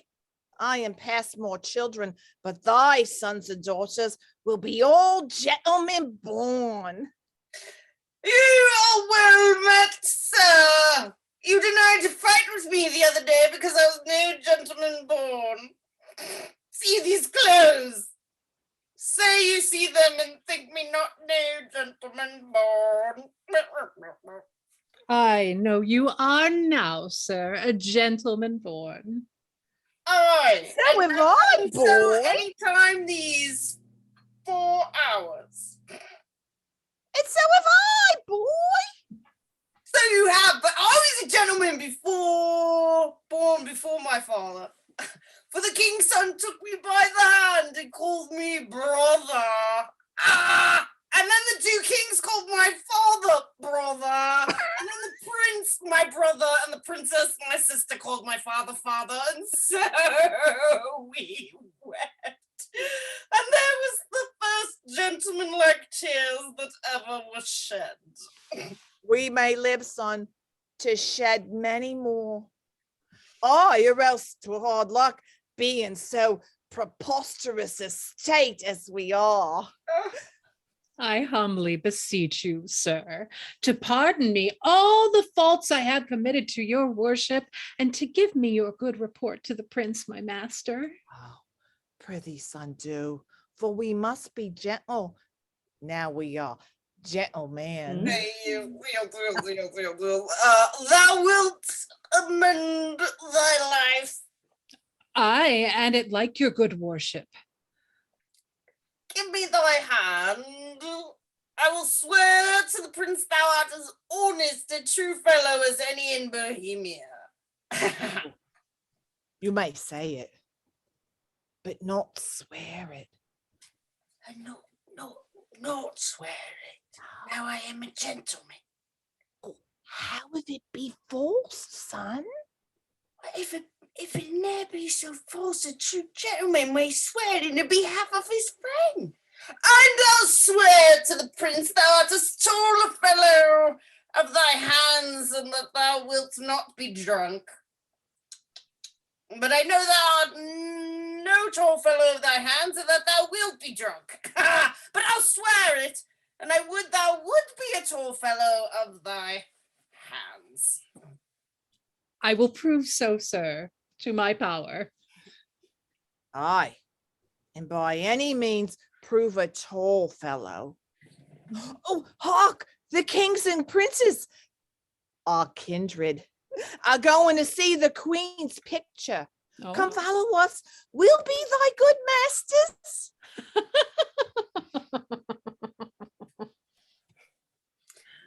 Act 5, Scene 3, a chapel in Paulina's house. Enter Leontes, Polixenes, Florizel, Perdita, Camillo, Paulina, and Lord.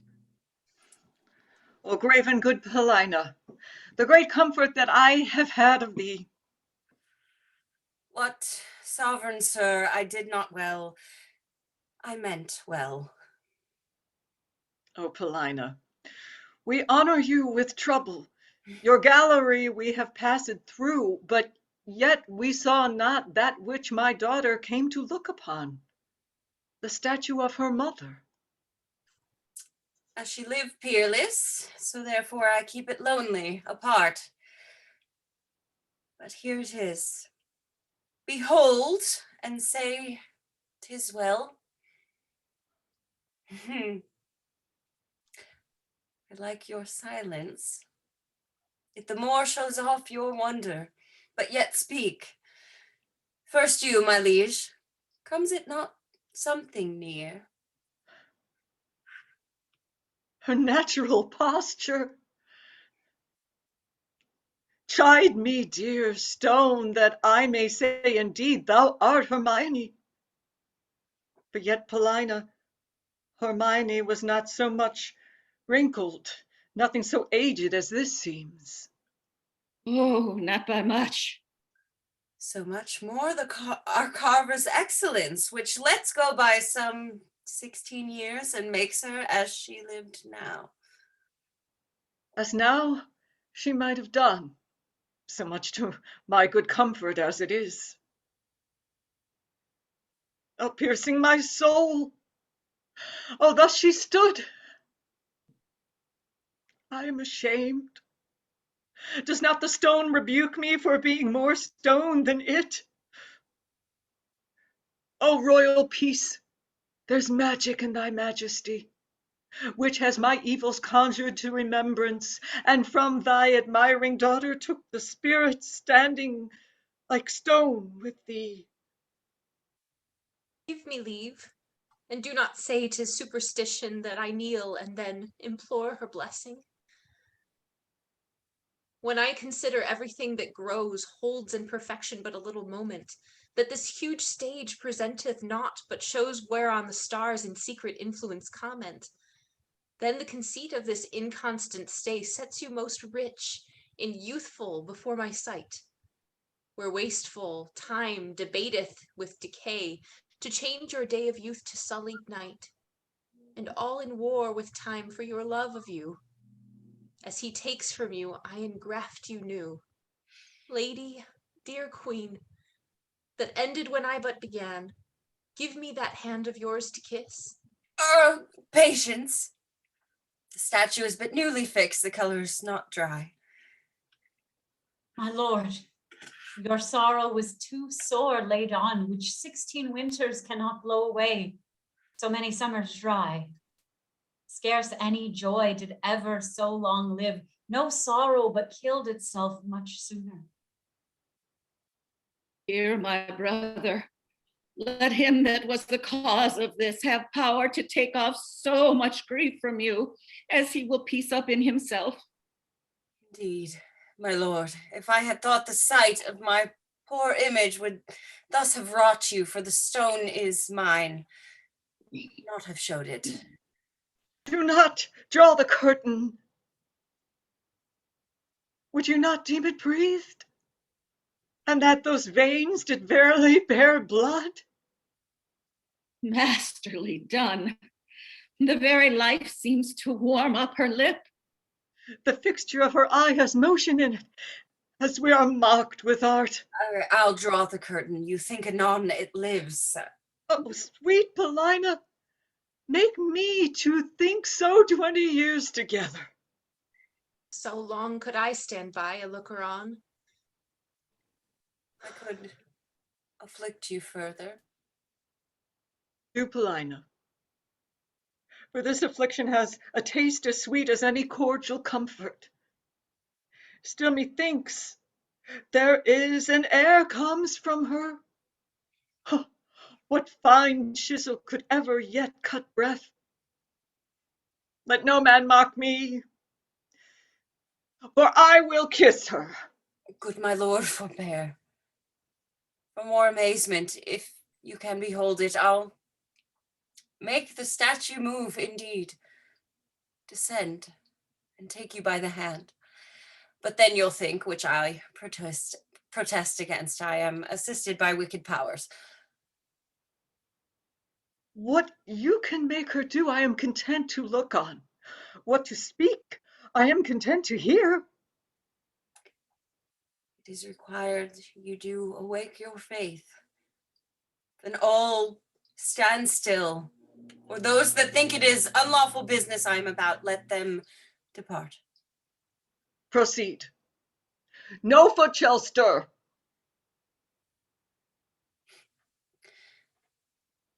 'Tis time. Descend. Be stone no more. Approach. Strike all that look on you with marvel. Come. Dear life redeems you. You perceive she stirs. Start not. Her action shall be holy, as you hear my spell is lawful. Do not shun her, you kill her double. Nay, present your hand. When she was young, you wooed her. Now in age, she becomes your suitor. Oh, she's warm. If this be magic, let it be an art, lawful as eating. She embraces him. Hangs about his neck. If she pertains to life, let her speak too. Aye, and make it manifest where she has lived, or how stolen from the dead. Mark, a little while. Turn, good lady. Our Perdita is found.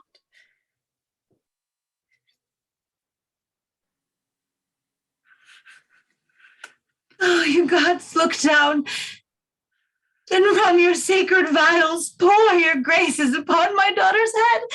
Tell me, mine own, where hast thou been preserved? Where lived, how found? Thy father's court? For thou shalt hear that I, knowing by Paulina that the oracle gave her hope thou wast in being, have preserved myself to see the issue. There's time enough for that, lest I desire upon this push to trouble our joys with like relation. My mother, I am like you, they say. That is some comfort. You precious winners all. Your exaltation partake to everyone. I, an old turtle, will wing me to some withered bough, and there my mate, that's never to be found again, lament till I am lost. Oh, peace, Paulina. Thou shouldst a husband take by my consent, as I by thine a wife. Thou hast found mine. But how is to be questioned? I'll not seek far. For him I partly know his mind, to find thee an honorable husband. Come, Camillo, and take her by the hand, whose worth and honesty is richly noted and here justified. What, look upon my brother, both your pardons, that ere I put between your holy looks my ill suspicion. This your son-in-law, and son unto the king, whom heaven's directing is troth plight to your daughter. Good Paulina, lead us from hence, where we may leisurely each one demand an answer to his part performed in this wide gap of time since first we were dissevered. Hastily lead away. Fin. Yay! Everyone, as I wipe my tears. That was so much fun.